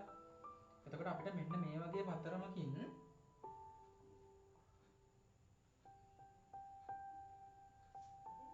ඝනකයක් හදාගන්න පුළුවන් නේද? ඔව් ඝනකයක් හදාගන්න පුළුවන්. එතකොට අපේ ඝනකයේ පැත්තක දිග සෙන්ටිමීටර් 6ක් නේ. අපේ ඝනකයේ පැත්තක දිග සෙන්ටිමීටර් 6ක්. අනවා 6 සෙන්ටිමීටර් කියලා ලියුවා. සාමාන්‍ය ඝනකයක පතරම මෙන්න මේ විදිහට හැදෙන්නේ. එතකොට මෙහෙම පතරමක් හදාගන්න මොකක් හරි කොලයක් හරි කාඩ්බෝඩ් එකක් හරි මොකක් තියෙන්න ඕනේ. ඔව්. අන්න ඒ කාඩ්බෝඩ් එකේ කොලය කොච්චර ප්‍රමාණයක එකක් වෙන්න ඕනේද? මොන වගේ ප්‍රමාණයක වෙන්න ඕනේද? ඒක තමයි අපි ප්‍රශ්නේ අහන්නේ. මෙන්න මේ වගේ ප්‍රමාණයක එකක් වුණොත් හරි නේද? අපිට ඔන්න ඒ වගේ ඝනකයක් පතරමක් කපාගෙන ඝනකයක් හදාගන්න පුළුවන් නේද? ඔව්. එතන අපි අහන්නේ අවශ්‍ය කාඩ්බෝඩ් කැබල්ලක අවම වර්ගඵලය සොයන්න. එතකොට අපි මේ හදාගත්ත කාඩ්බෝඩ් කැබලේ වර්ගඵලය තමයි අහන්නේ. එතකොට දැන් කාඩ්බෝඩ් කැබලේ තමයි මේ තියෙන්නේ. ඒ කාඩ්බෝඩ් එකේ වර්ගඵලය තමයි අහන්නේ. එතකොට මේක ඍජු කෝණාංශයක් වගේනේ. ඒ කාඩ්බෝඩ් එක ඍජු කෝණාංශයක් වගේනේ. එතකොට ඍජු කෝණාංශයක වර්ගඵලය අපි හොයන්නේ දිගඵලය වැඩි කරලා. වර්ගඵලය සමානයි දිග ගුණ කිරීම පළල. එතකොට මේකේ දිග කීයද අපි හදා ගන්න ඕනේ. එතකොට ඉතින් මෙන්න මේ වගේ එක කැලලක් කියන්නේ මේ සමචතුරාර්ශාකාර මුහුණක පැත්තක් කියන්නේ 6යි නම් එතකොට මෙතන 6යි මෙතනත් 6යි 6ව 4ක් නේද? 6 වරක් 4 24යි සෙන්ටිමීටර් මේකේ දිග. ඊට පස්සේ මේකේ පළල ගැන අපි හිතුවොත් එක කැලලක් 6යි 6 කැලේ 3ක් මෙතනින් හැදෙනවානේ. එහෙනම් 6 වරක් 3 18යි නේද? ඔව් 18 සෙන්ටිමීටර් එකේ පළල. එහෙනම් අපි වර්ගඵලය ගන්න ඕනේ සෙන්ටිමීටර් 24ක් දිග සෙන්ටිමීටර් 18ක් පළල. 24 18ට වැඩි කරනවා නම් හරි. එතකොට කටු වැඩි කොලේ අපි 24 වැඩි කරනවා 14ට. 18ට. 8 වරක් 4 32යි 3ක් ඉතිරි 8 වරක් 2 16යි 3යි 19යි. 1 වරක් 4 4යි 1 වරක් 2 2යි එකතු කරොත් 2යි 9 4යි 13යි. දෙකට එකක් එකතු කරා 3යි 3යි 1යි 4යි. 432යි. එහෙනම් 400 ගණකයක වර්ගඵලය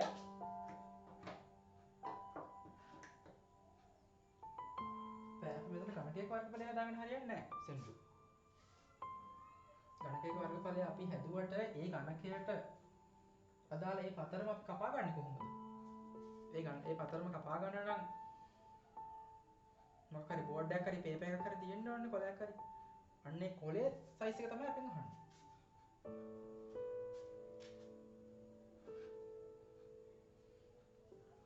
ඔව් පතරමේ වර්ගඵලය තමයි දැන් ඔයා හොයලා තියෙන්නේ. ගණකයක වර්ගඵලය හෙව්වා කියන්නේ පතරමේ වර්ගඵලය හෙව්වා කියන එකනේ මේ පැත්තක දිග සෙන්ටිමීටර් 6ක් වෙන ගණකයක පෘෂ්ඨ වර්ගඵලය පාඩමෙන් කතා කරේ අර 6යි a වර්ගය කියලා එකක්. 6යි a වර්ගය කියන එක දාලා ගණකයක වර්ගඵලය හෙව්වොත් එතනදි වෙන්නේ මේ ගණකය අපි මේ හදාගන්න ගණකයේ වර්ගඵලය එතකොට හැදෙනවා. නමුත් අපිට අපෙන් අහන්නේ ඒක නෙමෙයි. එහෙම ගණකයක් හදන්න පතරමක් ඕනි. ඒ පතරම කපා ගන්න මොකක් හරි බෝඩ් එකක් තියෙන්න ඕනි. එතකොට මේ බෝඩ් එක අවුම් වශයෙන් වර්ගඵලය කොච්චරක් වෙන්න ඕනද කියලා තමයි අහන්නේ. ඒ පතරම කපා ගන්න බෝඩ් එකේ වර්ගඵලය තමයි අහන්නේ. පතරමේ වර්ගඵලය නෙමෙයි.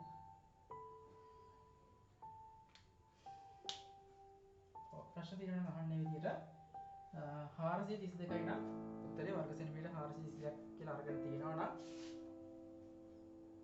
ඔව් කියන්න.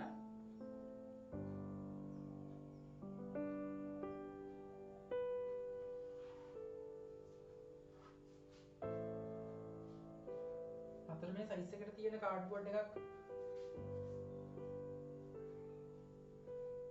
එතකොට පතරමේ වර්ගඵලය මේ සෙන්ටිමීටරට කීයක්ද ආවේ සෙන්ටිමීටර?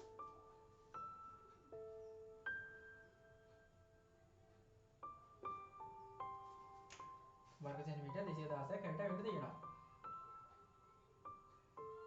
එතකොට මෙහෙම කරන්නකො මේ 216ක් වර්ග සෙන්ටිමීටර් එතන තියෙනවා. එතකොට හරියටම 216ක් වර්ග සෙන්ටිමීටර් එන බෝඩ් එකක් සාමාන්‍ය බෝඩ් එකක් හරි කොලයක් හරි ගත්තොත් ත්‍රිජිකෝණාශ්‍රාකාරයිනේ. එතකොට එහෙම ත්‍රිජිකෝණාශ්‍රාකාර එකක් අරගෙන පැත්තක දිග 6ක් වෙන්නත් ඕනේ අපිට. අපේ ගණකයේ පැත්තක දිග සෙන්ටිමීටර් 6ක් වෙන්නත් ඕනේ. එතකොට සෙන්ටිමීටර කියන ඒ වර්ගඵලයෙන් උත් බෝඩ් එකකින් ගණකයක් හදා ගන්න පුළුවන්. හැබැයි ඒ ගණකය සෙන්ටිමීටර් 6ක් වෙයිද කියන එක බලන්න උත්සාහ කරලා මම කියන්න බෑ කියලා. ඒ වර්ගඵලයම තියෙන පැත්තක දිග සෙන්ටිමීටර් 6ක් වෙන එකක් අපිට කපා ගන්න බෑ. එතකොට ඒක උත්සාහ කරන්න ගෙදරදී මේ වගේ ත්‍රිජිකෝණාශ්‍රයක් හදාගෙන බලන්න උත්සාහ කරලා එහෙම අපිට මේ වගේ පතරමක් කපා ගන්න බෑ සෙන්ටිමීටර. ඒක තමයි ප්‍රශ්නේ. හරි. එතකොට එහෙමනම් අපි මේ ප්‍රශ්නට උත්තරේ කවුරුත් මැසේජ් එකක් දාලා තිබුණේ නැහැ. අවශ්‍යයි ලියා ගන්න. මේ රූප සටහන නම් ඇඳ නැතත් ගැටලුවක් නැහැ. උත්තරේ මෙන්න මේ විදිහට ලියුණා නම් ඇති.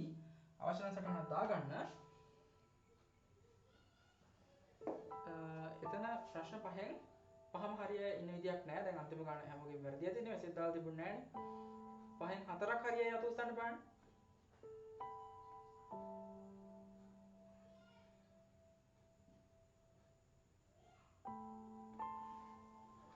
අපි අන්තිමට කතා කරපු ප්‍රශ්න පහෙන් හතරක් හරියයි. හරි කීප දෙනෙක් ඉන්නවා. අපි එහෙනම් දැන් ඉක්මනට යනවා ඊළඟ දෙවෙනි කොටසට.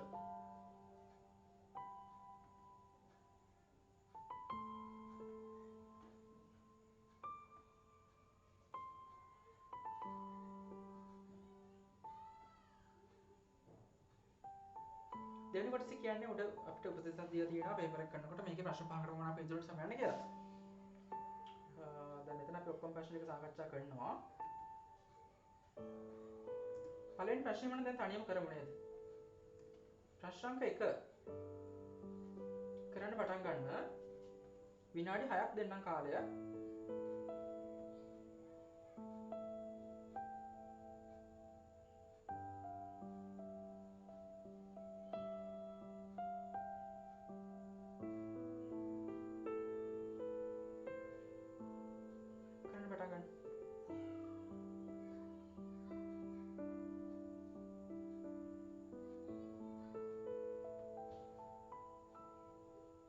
විනාඩි 6ක් දෙන්නම් ඉක්මනට කරන්න. මොකද ඔයාලා ඉක්මනට කරන්න ටික හදුවොත් අපිට වැඩි ප්‍රශ්න ටිකක් සාකච්ඡා කරගන්න පුළුවන්. සම්පූර්ණ පේපර් එක ගෙදරදී කරන්න එපා කියලා කිව්වේ එහෙම වුණොත් චුට්ටක් ඔයාලට කම්මැලි වෙයි ඒකයි. ඔයාලා කොහොම වැඩ කරලා ඉවරයි නිකන් බලාගෙන ඉන්න විතරනේ තියෙන්නේ ඒ නිසා. ඒක නිසා තමයි මුලින්ම ඔයාලා ටිකක් හදනවා ඊට පස්සේ සාකච්ඡා කරනවා ඊට පස්සේ ඔයාලා හදනවා එහෙම කරන්න හිතුවේ.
මොකද්ද ප්‍රශ්නේ කියන්නේ?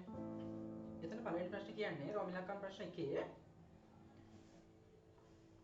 දිග මීටර් 12ක්ද පළල මීටර් 8ක්ද වන ඍජුකෝණාශ්‍රාකාර ගෙවීමක් සම්පූර්ණයෙන් ආවරණය කිරීමට පැත්තක දිග සෙන්ටිමීටර් 40ක් වන සමචතුරාශ්‍රාකාර පිංගංගඩොල් 550ක් රැගෙන ලදී. ගෙදරක බිම් කොටසක් තියෙනවා මීටර් 12ක් දිගයි. පළල මීටර් 8යි කියලා කියනවා. එතකොට මේ ටිකේ පිංගංගඩොල් අල්ලන්න හදන්න, ටයිල් අල්ලන්න හදන්න. එතකොට ටයිල් ගෙනල්ලා තියෙනවා එක ටයිල් කැටයක පැත්තක දිග සෙන්ටිමීටර් 40යි. එක ටයිල් කැටයක පැත්තක දිග සෙන්ටිමීටර් 40යි. ඒ වගේ ටයිල් කැට 550ක් ගෙනවලු. එම පිංගංගඩොල් ප්‍රමාණය ගෙවීම ආවරණය කිරීමට ප්‍රමාණවත් වේදයි හේතු සහිතව පැහැදිලි කරන්නලු. ප්‍රශ්න පැහැදිලි නේද? මේ වගේ නිවසක කාමරයක් හරි බිම් කොටසක් තියෙනවා. ඒක දිග බල අපිට දීලා තියෙනවා මීටර ගණන් ටිකක්. එතකොට මේකේ ටයිල් අල්ලන්න සෙන්ටිමීටර් 40ක් පැත්තක දිග.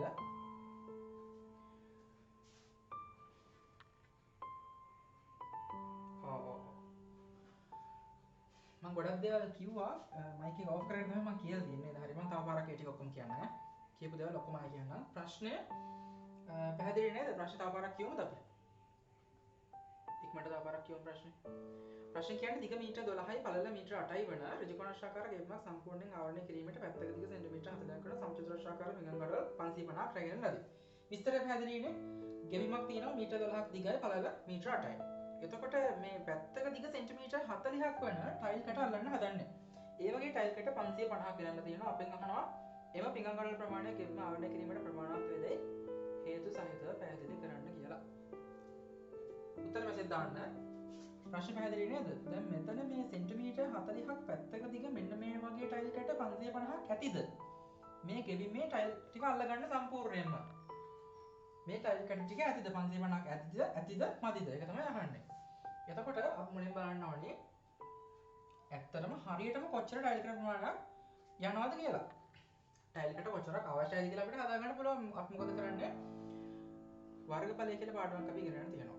වර්ගඵලය කියන්නේ මොකක්ද? කිසියම් තල රූපයකට මතු පිටින් කොච්චර ඉඩ ප්‍රමාණයක් යනවද? එතකොට අපි බලනවා මේ කාමරයට මතු පිටින් සම්පූර්ණ කොච්චර ඉඩ ප්‍රමාණයක් ඇහිරිලා තියෙනවද? සම්පූර්ණ කාමරයට බලනවා අපි. ඊට පස්සේ අපි අදන ටයිල් කැට එක ටයිල් කැටයකින් කොච්චරක් කවර් කරනවද? එක ටයිල් කැටයකින් කොච්චරක් වැහෙනවද? එහෙමනම් මේ සම්පූර්ණ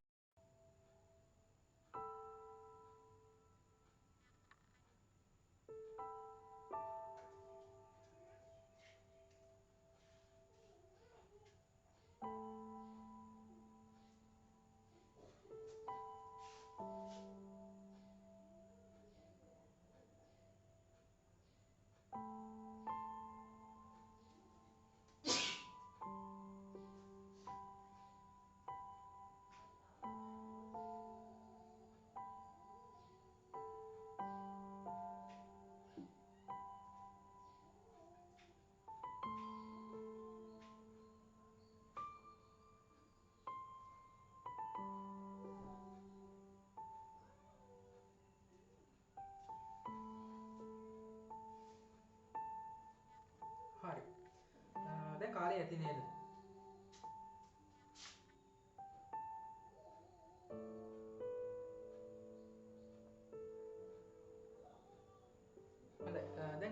කාලය ඇති. අපි දැන් මේක සාකච්ඡා කරමු. එතකොට ඔයාලා දැන් තාමත් තනියෙන් හදන එක නවත්තන්න මම බෝඩ් එකේ හදලා පෙන්නන්නම්. අවශ්‍ය දේවල් සටහන් කරගන්න. දැන් මෙතන ප්‍රශ්න අංක 2 ඒ කොටසේ අපිට සදිස් සංඛ්‍යා පාඩමෙන් ප්‍රශ්නයක් තියෙනවා. මොකද කියන්නේ අපිට ඍණ 8 ගුණ කරන්නලු ඍණ 6. ඍණ 8 ගුණ කරන්න ඍණ 6. ඊට පස්සේ ලැබෙන උත්තරය ඍණ 3ෙන් බෙදන්න.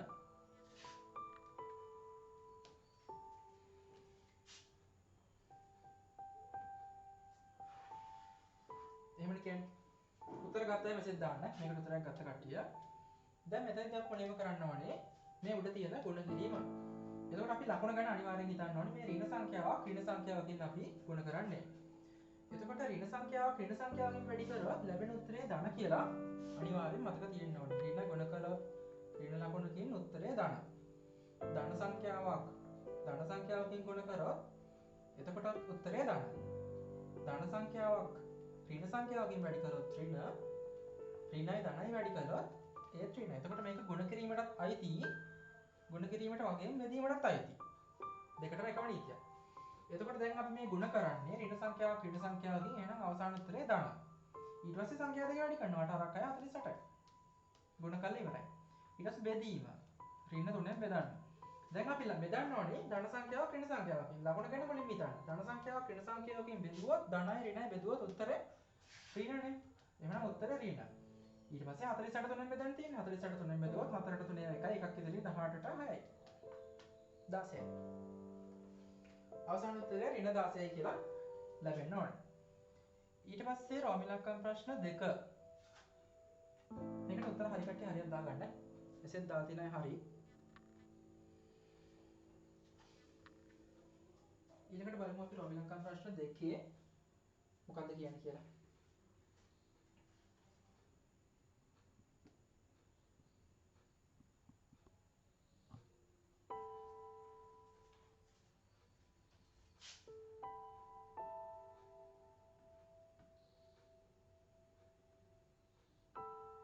රෝමිලක්කම් ප්‍රශ්න 2. හිරුෂි කියවන්න හිරුෂි උඩ තියෙන විස්තරය.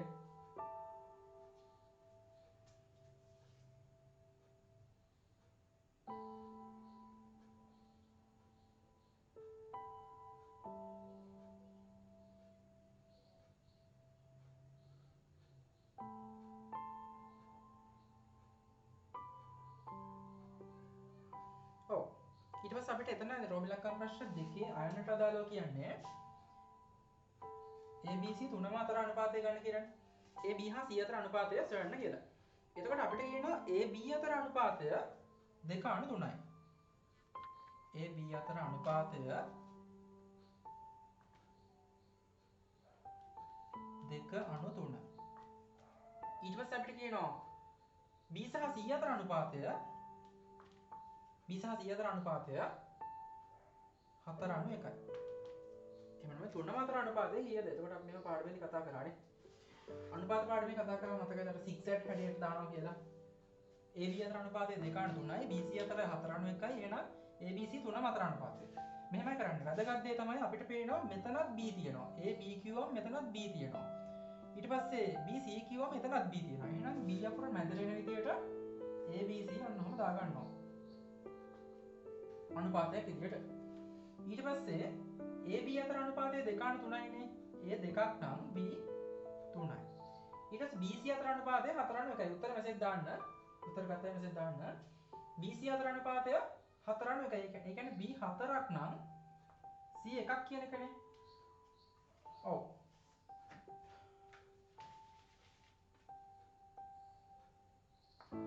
ඊට පස්සේ තමයි මම කරේ 6 at හැඩය බලන්න කියලා. මේ විදිහට මෙතනින් ඊතලයක් දැම්ම මෙතනින් උඩට ආයෙ මෙහෙට 6 at හැඩයට ඊතල දාලා ගුණ කරන්න. 4 2ෙන් වැඩි කරොත් 4 2 8යි. ඊට පස්සේ 4 3ෙන් වැඩි කරොත් 4 3 12යි. ඊට පස්සේ 3 1ෙන් වැඩි කරොත් 3 1 3යි. මේ ඊතල දිගේ ගුණ කළා. 2 4 8යි 4 3 12යි 3 1 3යි. ඊට පස්සේ මේ වගේ අනුපාතයක් සරල කරන්න පුළුවන් නම් සරල කරන්න. නමුත් මේක අපිට සරල කරන්න බෑනේ. මේ හැම එකක්ම එකම සංඛ්‍යාවකින් බෙදෙන්නේ නැහැ. එහෙනම් උත්තරේ මෙච්චරයි. උත්තර හරි කට්ටිය හරි දාගන්න.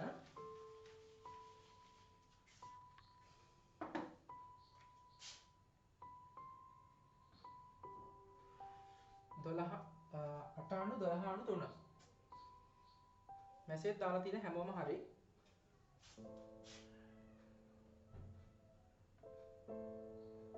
ඊට පස්සේ එතන ආයනට අදාළව කියන්නේ A ට ලැබෙන මුදල රුපියල් 240ක් නම් B ට හා C ට ලැබෙන මුදල වෙන වෙනම සොයන්න.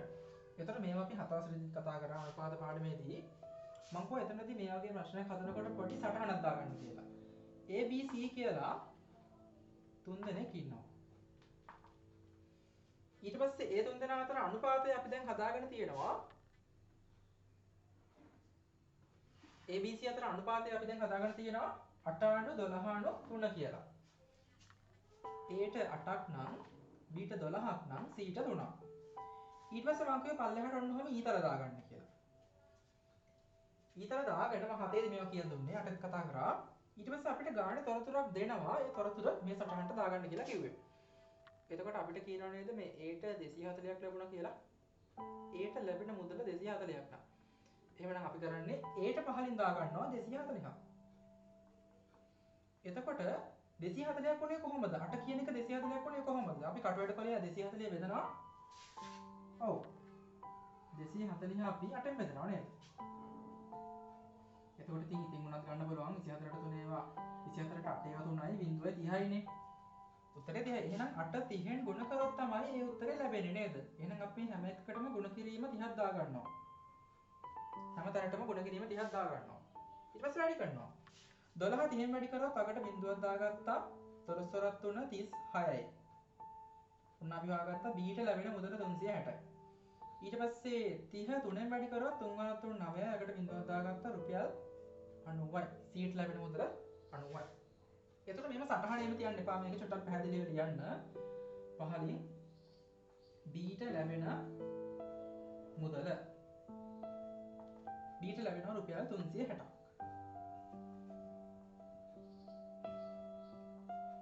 ඊට පස්සේ C ට ලැබෙන මුදල C ට ලැබෙනවා රුපියල් 90ක්. අන්න හරියට. ඒක කාට පැහැදිලි.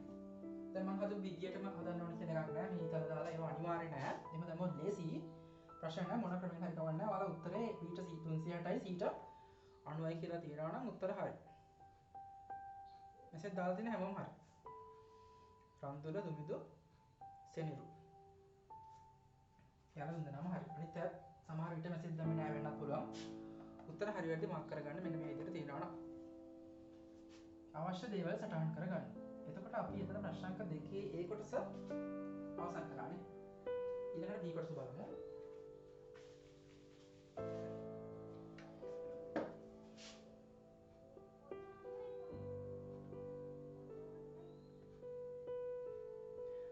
ක්ලාස් එක රන්දලා 6:30ට ඉවර වෙන්න.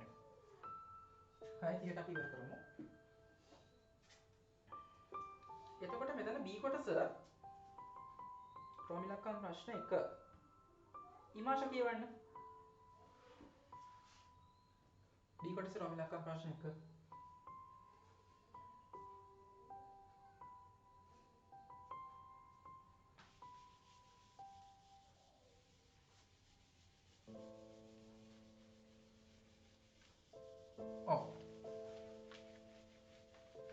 මේකට උත්තරේ ගන්න හරිම ලේසි. විනාඩියක්වත් යන්නේ නැහැ මේකට උත්තරේ ගන්න. ඒ වගේම මේකට උත්තරේ ගන්න පුළුවන් දුර දිග ක්‍රමයකුත් තියෙනවා. මුලින් මම ලේසිකම ආරම්භ පෙන්නන්නම්. B කොටසේ රෝමිලක්කම් ප්‍රශ්න එකේ අපිට කියන්නේ මොකක්ද? රුපියල් 500කින් 120ක් වියදම් වුණා. රුපියල් 500ක් තිබුණා.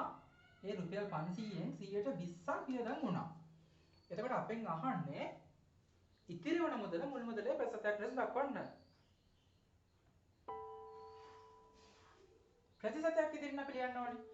අපිට ඉතුරු වෙන මුදල අපිට රුපියල් 500ක් තිබුණා 120ක් වියදම් වුණා කියලා තමයි කියන්නේ. එතකොට 120ක් වියදම් වුණා නම් ඉතුරු ටිකනේ ඉතුරුනේ. එතකොට ඉතුරු ටික අපි හොයාගන්න කොහොමද? 120ක් වියදම් වුණා. ඒ කියන්නේ අපි ගාව 100ක් තිබ්බනම් 20ක් වියදම් වුණා.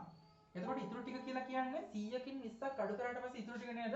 ඉතින්ම ගන්න පුළුවන් නේද? 100න් 20ක් අඩු කරා 80යි. එහෙමනම් 100ට 80ක් නේද ඉතුරු වෙන්නේ? ඔව්. අපි ගන්න ක්‍රමෙත් එක්ක අවශ්‍ය නම් ලියන්න පුළුවන්. අපි 100න් අඩු කරනවා, බෙදනවා නෙමෙයි අඩු කරනවා. මෙන්න මේ 20. එතකොට අපිට උත්තරේ ලැබෙනවා 80ක්. එහෙමනම් 100ට 80ක් තමයි අපිට ඉතුරු වෙන්නේ කියලා උත්තරේ ලේසියෙන්ම ගන්න පුළුවන්. දැන් මේක කාට හරි මෙන්න මෙහෙමත් ගන්න පුළුවන්. හැබැයි ගොඩක් දුර ගිහිල්ලා. අර මෙහෙම අල්ලන්න පුළුවන් කරුණු වටයක් දාලා අල්ලනවා වගේ වැඩක්. හරිද? හැබැයි උත්තරේ ගන්න පුළුවන්. ප්‍රශ්න නැහැ. අපි බලමු එහෙමත් ගන්න පුළුවන් එහෙම උත්තරේ එනවද කියලා. එතකොට මම වදනා කරන්නේ. කවුරු හරි කෙනෙක් රුපියල් 500කින් 120ක් කියන්නේ කොච්චරද කියලා බලනවා. 500 වැඩි කරනවා මේක අවශ්‍ය නැති ක්‍රමයක්. සමහර විට කළාත් දන්නේ නැහනේ. අපි බලමු එහෙම කරපු කෙනෙක් ඉන්නවා නම් එතකොට ඒ කියන්නේ ගොඩක් දුර ගිහිල්ලා හැබැයි උත්තරේ 180ක් ආවද මේ සෙනෙරුට? 180ක්? උත්තරේ නම් හරි. අද තියෙනවා හරි ගොඩක් දුර ගිහිල්ලා. දැන් මෙතනදී මෙහෙම හිතන්න පුළුවන් 500කින් 120ක් කියන්නේ කොච්චරද? එතකොට බිංදුව කැපිලා ගියා. 5 2 10යි 100යි. ඒ කියන්නේ 500කින් 120ක් කියන්නේ රුපියල් 100ක්. ඒ කියන්නේ මෙයා රුපියල් 100ක් වියදම් කළා. එතකොට මෙයාට කොච්චරක් ඉතුරු වුණාද කියලා අපිට හදා ගන්න පුළුවන් නේ. 500ක් මෙයා ගාව තිබුණා. රුපියල් 100ක් වියදම් කරා නම් 500න් 100ක් අඩු කරා රුපියල් 400ක් ඉතුරු වුණා නේ. ඉතිරි. එතකොට මෙයා ගාව ඔක්කොම රුපියල් 500ක් තිබුණා. මුළු මුදල රුපියල් 500ක් තිබුණා. ඒ 500න් රුපියල් 400ක් ඉතුරු වුණා. එහෙමනම් 100ට කොච්චරක්ද?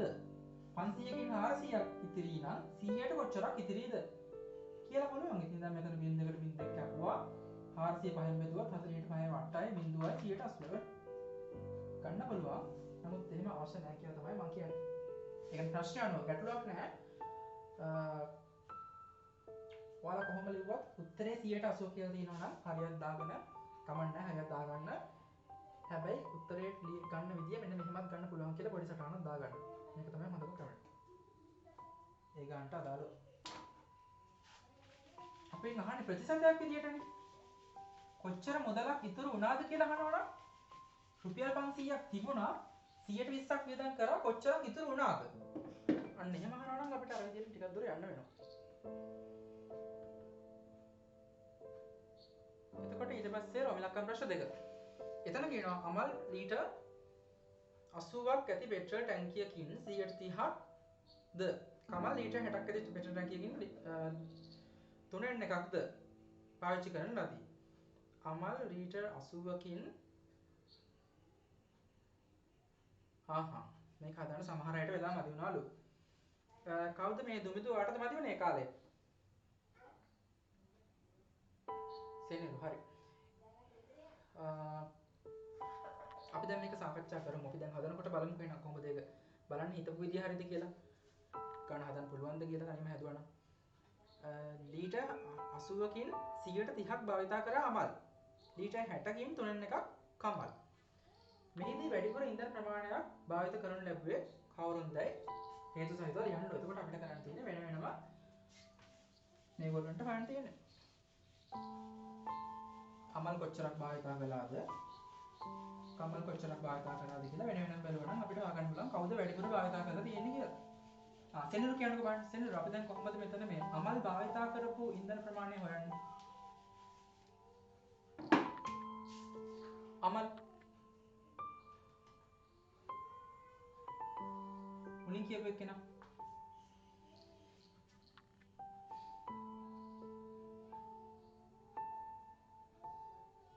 හරි.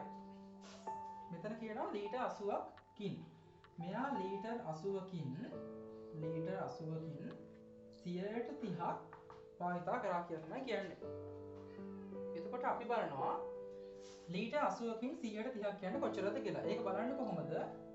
80 ගුණ කරනවා 130යි කියන්නේ 100කින් නම් 30ක්. 100ෙන් 30ක්. ඔව්. මේක නම් ලියන්න අවශ්‍යත් නැහැ. මේ ටික ලියන්න අවශ්‍ය නැහැ. ඒක හිතින් හිතන්න ඕනේ. 80කින් 130ක් බලනවා අපි. එතකොට 80 ගුණ කරන්න ඕනේ 130ෙන්. බිංදුවට බිංදුව 8 වරක් 3 24යි. එතකොට එයා භාවිතා කරලා දිනවා ලීටර් 24ක්. ලීටර් 24ක් එයා භාවිතා කරලා තියෙනවා. ඊට පස්සේ අපි බලමු අනිත් එක්කෙනා. කමල් ලීටර් 60කින් 3.1ක් නේ භාවිතා කරලා තියෙන්නේ. කමල් කොච්චරක් භාවිතා කරාද කියලා මම හොයනවා. කොහොමද ඒක හොයන්නේ? බලන්න ඕනේ අපි 60කින් බලන්න ඕනේ 3.1. එහෙනම් අපි 60 වැඩි කරනවා 3.1කින්. කලින් කිව්වේ ලීටර් 80කින් ප්‍රතිශතයක්. දැන් ඉවර ඊට 60කින් භාග සංඛ්‍යාව ගැටලුවක් නැහැ. ප්‍රතිශතයක් නම් ප්‍රතිශතයෙන් වැඩි කරනවා, භාග සංඛ්‍යාවක් නම් භාග සංඛ්‍යාවෙන් වැඩි කරනවා. එතකොට අපි 60 වැඩි කරනවා 3න් 1න්. එතකොට භාග ගුණ කිරීම පාඩමෙන් අපි ඉගෙන ගත්තා මේවා. මොකද සින්ඩ්‍රෝම්?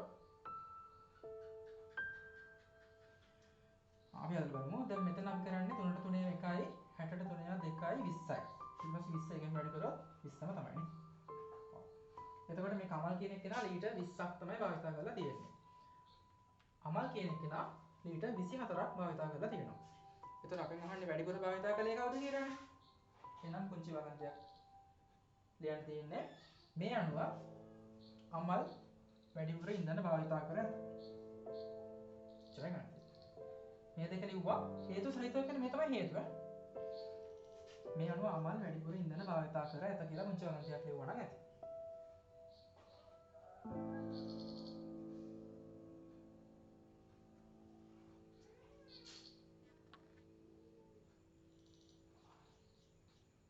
දැන් අපි කලින් පේපර් එක සාකච්ඡා කළේ වලට මතක ඇති සම්පූර්ණ පේපර් එක මම කිව්වා වලට හදන්න කියලා.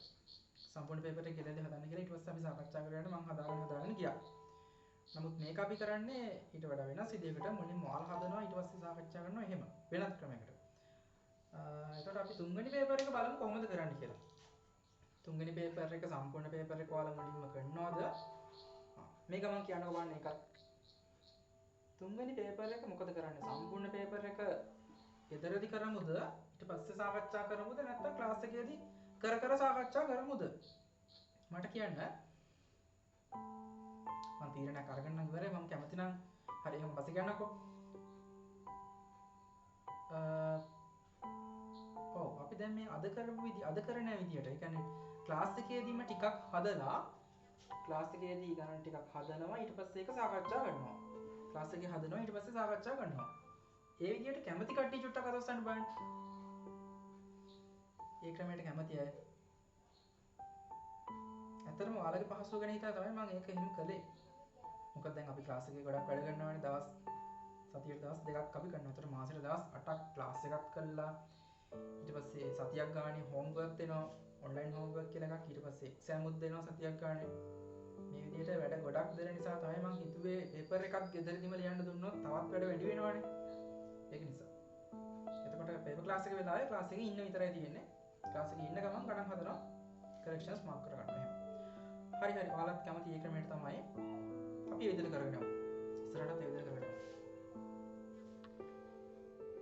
අනිත් එක තමයි මේ තීරණයට හේතුව අනිත් එක සමහර අය දැන් මම ගෙදරදී කරන්න කියලා කියනවා පේපර් එක සමහර විට කරේ නෑ වෙන්නත් පුළුවන් කරන්න අමතක වෙලා හරි කරන්න වෙලාවක් තිබ්බේ නෑ හරි ගණන් හදන්න අකමැති කෙනෙක් හරි සමහර විට ගණන් හදන්න කැමති නැති කෙනෙක් ඉන්නවා නම් වැඩ වැඩි කියලා හිතලා කරේ නෑ වෙන්නත් පුළුවන් මම ඒක දන්නෙත් නෑ කවුද කළේ කවුද දැන් කරේ නැති කියලා මට පේන්නෙත් නෑ එහෙම කෙනෙක් එහෙම ඉන්නවා නම් එතනත් ගැටලුවක් තියෙනවා අපි හදාගෙන යනවා සමහරව හදරන්නේ සමහරව හදලවත් නෑ ගන්න බලලවත් නෑ එතනත් ගැටලුවක් තියෙනවා ඒක නිසා දැන් මේ වෙලාවේ ඉතින් මේ ක්ලාස් එක තියෙන වෙලාවනේ ක්ලාස් එක තියෙන වෙලාව කොහොමත් ඒක ටික හදන්න ඕනේ නිකන් බලන් ඉන්නේ අනිත් අයත් ගණන් හදනවනේ ඒක නිසා හරි අපි විදිහට දිගටම කරගෙන යමු එතකොට දැන් අපිට තව විනාඩි 10ක් තියෙනවා කාලය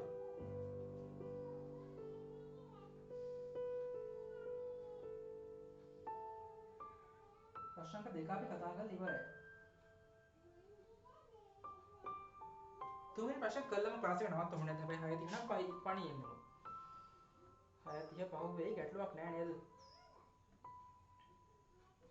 තුන්වෙනි ප්‍රශ්නයත් ඉවර කරලා ක්ලාස් එක නවත්තනවා ඈ.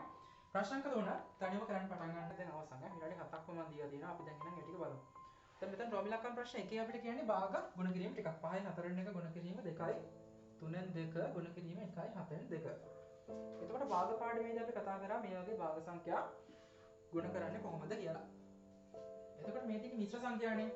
උත්තර ගත්ත අය මැසේජ් දාන්න සමහර විට මැසේජ් එක දාන්න අමාරු වෙන්න පුළුවන්. ඒ කියන්නේ භාග සංඛ්‍යාවක් මැසේජ් කරන්න අමාරු නේද? පුළුවන් නම් මැසේජ් එකක් දාන්න බැරිත් නෑ try එකක් දීලා බලන්න. එහෙමයි කියලා අවධානය නැති කරගන්න එපා. වඩ එක බලාගෙන ඉන්න. එතකොට මෙතන අපි මුලින්ම මේ මිශ්‍ර සංඛ්‍යා විෂම භාග කරගන්නවා.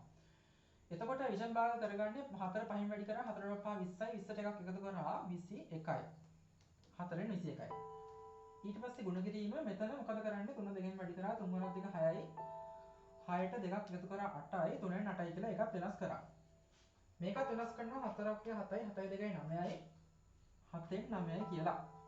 5 4ක් 4 20යි 1යි 21යි 4න් 21යි 3 4ක් 6 2 8යි 3න් 8යි 7 4ක් 7 2 9යි 7න් 9යි. ඊට පස්සේ දැන් අපිට මෙතන කැපෙනවා කපන්න පුළුවන්. දැන් මේවා වැඩි කරන්න එහෙම යන්නේ අපි 21 8න් වැඩි කරනවා උත්තරේ ආය 9න් වැඩි කරන්න යනවා. එහෙම ගියාම අපිට වැඩ අමාරුයි ගොඩක්. ඊට පස්සේ ආය සරල කරන්න ඕනේ බෙදලා. හරිම ලේසි. මෙතන කැපෙනවා අපි කපන්න ඕනේ. කපනවා කියන්නේ මේ උඩ තියෙන සංඛ්‍යාව වලට යට තියෙන සංඛ්‍යා එකම සංඛ්‍යාවකින් බෙදන්න පුළුවන් නම් අපි බෙදනවා. උඩ සංඛ්‍යාවකට යට සංඛ්‍යාවක් එකම සංඛ්‍යාවකින් බෙදලා කපන්න පුළුවන් නම් කපනවා. ඒ කියන්නේ මෙන්න මේ වගේ අවස්ථාවක්. දැන් මෙතන මේ 21 තියෙනවා 7න් බෙදෙනවා. සමහර අයට කැඩි කැඩි ඇහෙනවා කියලා කියනවා. මේ පාරට නම් හරි ගියා. අපි ඉක්මනට මේ ගණන් ටික හදලා ක්ලාස් එක නවත්තමු. එතකොට මේ මට ඔයාලා කියන දේ ඇහෙන්නේ නැහැ. මොකද මගේ Bluetooth hand free එක දැන් ආයෙ disconnect වෙලා තියෙන්නේ. ඒක නිසා mic එක ඔයාලා on කරලා ප්‍රශ්න අහන්න එපා. mic on කරන්න බැරුව ඇති.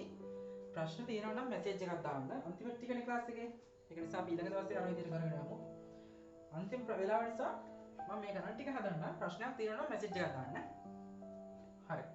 දැන් අපි කතා කරගෙන හිටියේ මෙතන මේ රෝම ඉලක්කම් ප්‍රශ්න එක මේ භාග ගන්න කොහොමද හදන්නේ කියලා. එතකොට අපිට පුළුවන් මෙන්න මේ 21ට මේ 3 කපන්න පුළුවන්. එහෙම නැත්නම් 7 කපන්නත් පුළුවන්. කොහොමද ඒක කරන්නේ? අපි දන්නවා 21ට 7 ඒවා 3ක් තියෙනවා. ඒ වගේම 7ට 7 ඒවා 1යි. මේ 21 සහ 7 මේ සංඛ්‍යා දෙකම අපිට කපන්න පුළුවන් නේ.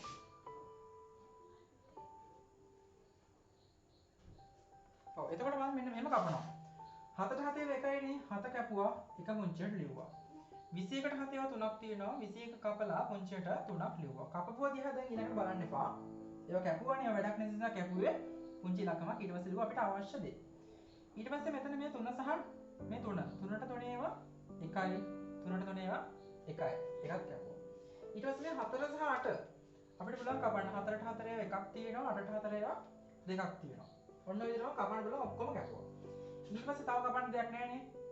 හැබැයි දෙයක් නැහැ. ඊට පස්සේ උඩ සංඛ්‍යා ඉතුරු වෙලා තියෙන උඩ සංඛ්‍යා වැඩි කරනවා. 9 2කින් වැඩි කරොත් 9 2 18යි. ඊට පස්සේ යට තියෙන 1නේ. වැඩක් නැහැ ඒක. 18 බෙදීම 1 කියලා කියන්නේ එකමනේ. ඒ නිසා අවසාන උත්තරේ 18යි. අවසාන උත්තරේ 18ක් කියලා ගත්තා ඉන්නවනම් හරියට දාගන්න. මෙසේජ් දාලා තිබුණේ නැහැ කවුරුවත්.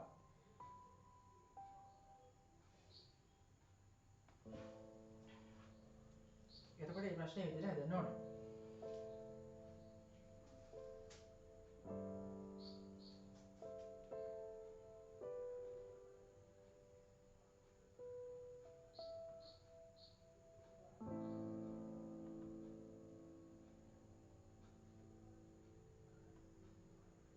ඊට පස්සේ රෝම ඉලක්කම් ප්‍රශ්න දෙකේ මොකද්ද කියන්නේ?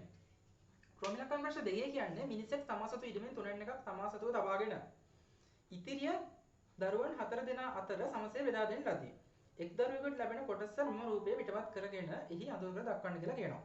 අපිට ලොකු විස්තරයක් දීලා මේ ටික රූප සටහනකට දාලා මේ කිසියම් දෙයක් අඳුර කරන්න කියලා කියනවා. මොකද කියන්නේ? එක් දරුවෙකුට ලැබෙන කොටස එක දරුවෙකුට ලැබෙන කොටස අපි අඳුර කරලා පෙන්වන්න ඕනේ. එතකොට මේක අමාරු දෙයක් නෙමෙයි. අපි කරලා බලමු කොහොමද ඒක වෙන්නේ කියලා. දැන් මොකද්ද මුලින්ම කියන්නේ? මුලින්ම කියන්නේ මිනිසෙක් තමා සතු ඉදමෙන් තුනෙන් එකක් තමා සතුව තබාගෙන. එතකොට තුනෙන් එකක් එයා තියා ගන්නවානේ. එතකොට මෙයාගේ ළඟ තියෙන මුදලෙන් මේ තියෙන මෙයාගේ ළඟ තියෙන මුදල. එතකොට මේ මුදලෙන් තුනෙන් එකක් එයා තියා ගන්නවා. එතකොට මම මේක සමාන කොටස් තුනකට වෙන් කරනවා. ඔන්න සමාන කොටස් තුනකට වෙන් කරගත්තා. එතනින් එක කොටසක් කොහොම මාක් ආන. ඒක අඳුර කරලා බෑ අපි. ඒක අඳුර කරලා බෑ. අපිට අඳුර කරන්න කියන්නේ අර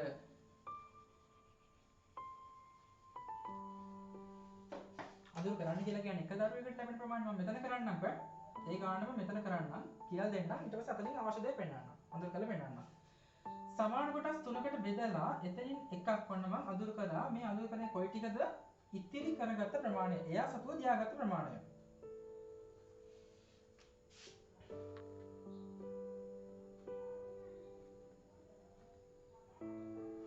තුනෙන් එකක් තමා සතුව තබාගෙන ඉතිරිය දරුවන් 4 දෙනා අතර සමසේ බෙදෙන ලදී. හරි. එතකොට තුනෙන් එකක් එයා තියාගත්තා.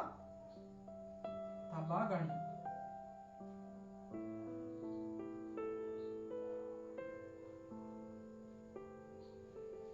තියෙන ටික මෙයා සමාන කොටස් 4කට බෙදනවානේ.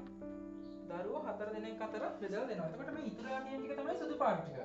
මේ සුදු පාට ටික යා සමාන කොටස් 4කට බෙදන්නේ. එහෙනම් මම මේක මෙන්න මේ විදිහට බෙදුවොත් හරි නේද? ඔන්න සමාන කොටස් 4කට 4 දෙන්නට සමානව බෙදලා දීලා තියෙනවා. එතකොට ඉතින් ඒ 4න් එකක් කියලා කියන්නේ එක ළමයෙකුට ලැබෙන ප්‍රමාණය නේද? ඔව් මෙන්න මේ වගේ කොටුවක් තමයි එක දරුවෙකුට ලැබෙන ප්‍රමාණය කියලා කියන්නේ. එතකොට සම්පූර්ණ රූප සලහන ඔහොම බෙදීගෙන යනකොට මෙතනින් නවතින්නේ නැහැ. මම මේක දිගටම ගෙනියනවා. හරි. එහෙනම් මොකක්ද මේ වෙලා තියෙන්නේ? සමාන කොටස් 3කට වෙන් කරුවා. මේ තියෙන්නේ එයා ගාව තබාගත්ත කොටස. එයා ගාව තබාගත්ත කොටස. ඊට පස්සේ මේ ඉතුරු වෙලා තියෙන ටික ඔන්න සමාන කොටස් 4කට බෙදලා එතරින් එකක් එයා එක දරුවෙකුට ලබා දෙනවා. මේක තව දරුවෙකුට, මේක තවත් දරුවෙකුට, මේක අනිත් එක්කෙනාට. එතකොට මේ රූප සලහන නිකන් අසම්පූර්ණයි වගේනේ. මේ කැලල ලොකු කැලලක් මේවා පොඩි. ඒ නිසා මේක සම්පූර්ණ වෙන්න ඕන නිසා, පැහැදිලි වෙන්න ඕන නිසා එකක් මම පල්ලෙහාට ගත්තා. එතකොට දැන් වෙලා තියෙන්නේ මේ සම්පූර්ණ රූප සලහන මෙයාගේ ළඟ තියෙන මුදල සමාන කොටස් 6කට බෙදිලා. සමාන කොටස් 6කට බෙදිලා ඒ 6න් එකක් අඳුරු වෙලා. ඒ කියන්නේ 6න් එකක් ළමයෙක්ට දුන්නා කියන එක. ඒක නේද අපෙන් අහන්නේ. මෙම එක් දරුවෙකුට ලැබෙන කොටස මෙම රූපය පිටවත් කරගෙන අඳුරු කරලා පෙන්වන්න. එක ළමයෙක්ට ලැබෙන ප්‍රමාණය අඳුරු කරලා පෙන්වන්න කියලා තමයි කියන්නේ. එතකොට ඔයාලගේ රූප සලහන මෙන්න මේ විදිහට අඳුරු කරලා දිනනවා නම් හරි. අපිට තව එක ගානක් හදන්න තියෙන්නේ.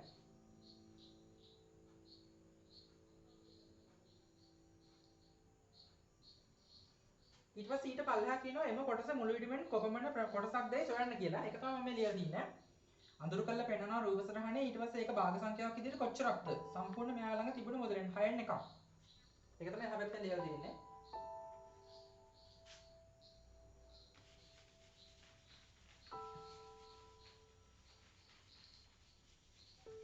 ඊට පස්සේ රෝම ඉලක්කම් ප්‍රශ්න 3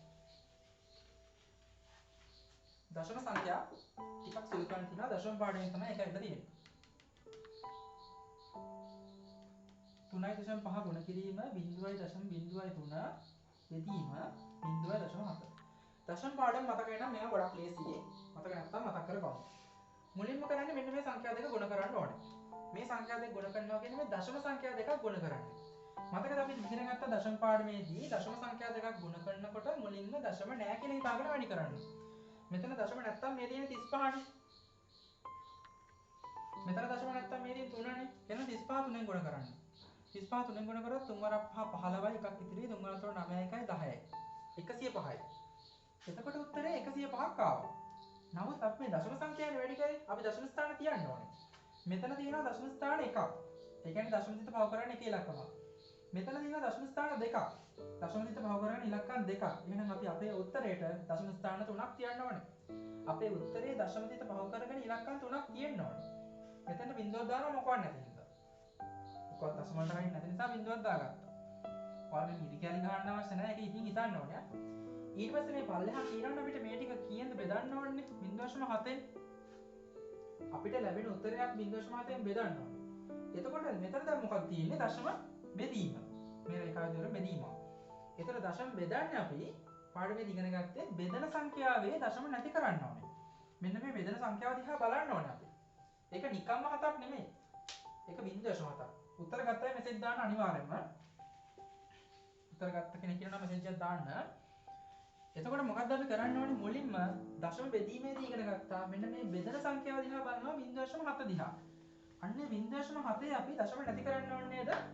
ඔව්. එතකොට අපි පාඩමේදී ඉගෙන ගත්තේ දශම ස්ථාන එකක් තියෙනවා නම් දශම දිට බහුව කරගන්න එක ඉලක්කමක් තියෙනවා නම් අපි 10න් වැඩි කරනවා. දශම දිට බහුව කරගන්න ඉලක්කම් දෙකක් නම්, කියන්නේ දශම ස්ථාන දෙකක් නම් 100න් වැඩි කරනවා.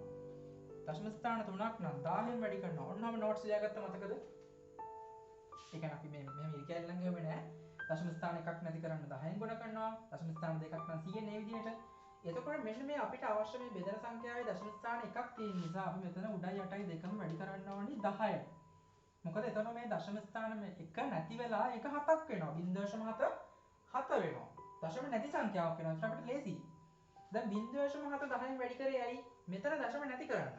ඉතින් එහෙනම් 0.7 10න් වැඩි කරාම මොකද්ද වෙන්නේ කියන එක හිතන්න දෙයක් නැහැ. 0.7 වැඩි කරේ 10න් මේකේ දශම නැති කරන්න. එහෙනම් මොන දැන් දශම නැති වුණා දැන් තියෙන්නේ 7. ඊට පස්සේ මේ 0.1.5 10න් වැඩි කරාම මොකද්ද වෙන්නේ කියන එක නම් දැන් හිතන්න ඕනේ. මේවා ඉතින් 7 වසරේදී ඉගෙන ගන්නවනේ. 7 ඉගෙන ගන්නවා. අපි ගුණ කරන සංඛ්‍යාව 10 නම් දශමදිත එක ඉලක්කමක් දකුණට යන්න ඕනේ නේද? ඉලක්කමක් දකුණට යන්න ඕනේ. ඒ කියන්නේ 1.05 කියන එක.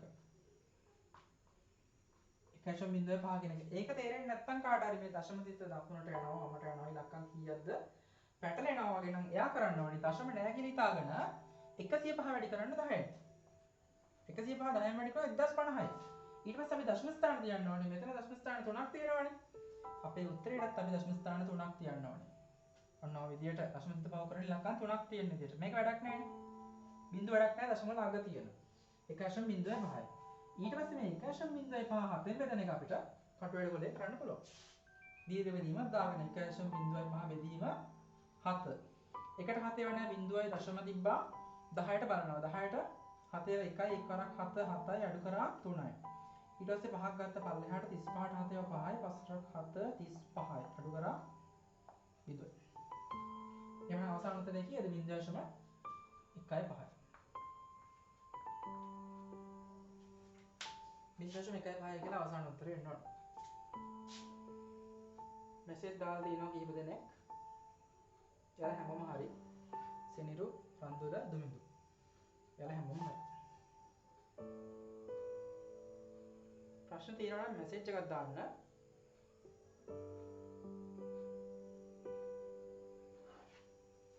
හරි අවශ්‍ය දේවල් වල ලියාගත්තද? මේ ගන්න සම්පූර්ණ කරගත්ත කට්ටිය අතුස්සන් බලන්න. අවශ්‍ය දේවල් ලියාගෙන ප්‍රශ්න තියෙනවා නම් ප්‍රශ්න निराකරණය කරගත්තා නම් අතුස්සන් බලන්න.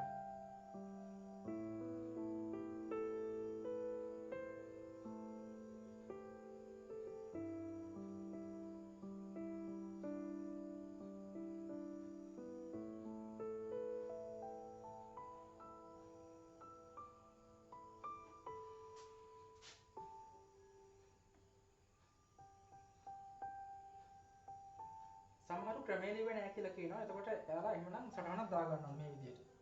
ක්‍රමේ මෙන්න මෙහෙම හැදෙන්න ඕන කියලා. උත්තරේ විතරක් 0.15 කියලා ලියන්න එපා. එතකොට නිකන් කොපි කළා වගේ එහෙම නැත්නම් කැල්කියුලේටර් එකකින් උත්තරේ ගත්තා වගේ කොහොමද ආවේ කියන එක තියෙන්න ඕන.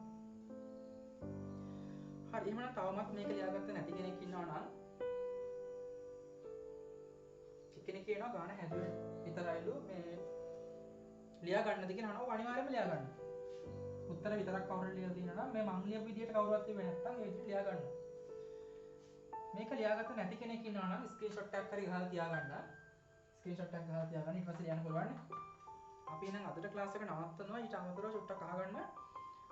එතකොට අපි සාමාන්‍යයෙන් පේපර් ක්ලාස් එක ඉවර කරාට පස්සේ ඊට පහවදා ඔන්ලයින් එක්සෑම් එකක් කරනවානේ. එතකොට ඒ එක්සෑම් එක හෙටක් තියෙනවා. සම්භාවිතාව පාඩමෙන් තමයි මේ එක්සෑම් එක තියෙන්නේ. නෑ සම්භාවිතාව නෙමෙයි. ඒක 9 වසරට අදාළ එක්සෑම් එකක්. මේ ඔයාලට තියෙන්නේ අපි අන්තිමට කතා කරේ පරිමාව හා ධාරිතාව. පරිමාව හා ධාරිතාව කියන පාඩම අන්තිමට ඉවර කළේ. එතකොට ඒ පාඩමෙන් තමයි තියෙන්නේ හෙට හෝම්වර්ක් එක. අන්න ඒ පාඩම බලාගෙන රෙකෝඩින් එකක් තියෙනවා අපි ගාව අවශ්‍ය වෙනවා නම් ඒවත් ඉල්ල ගන්න.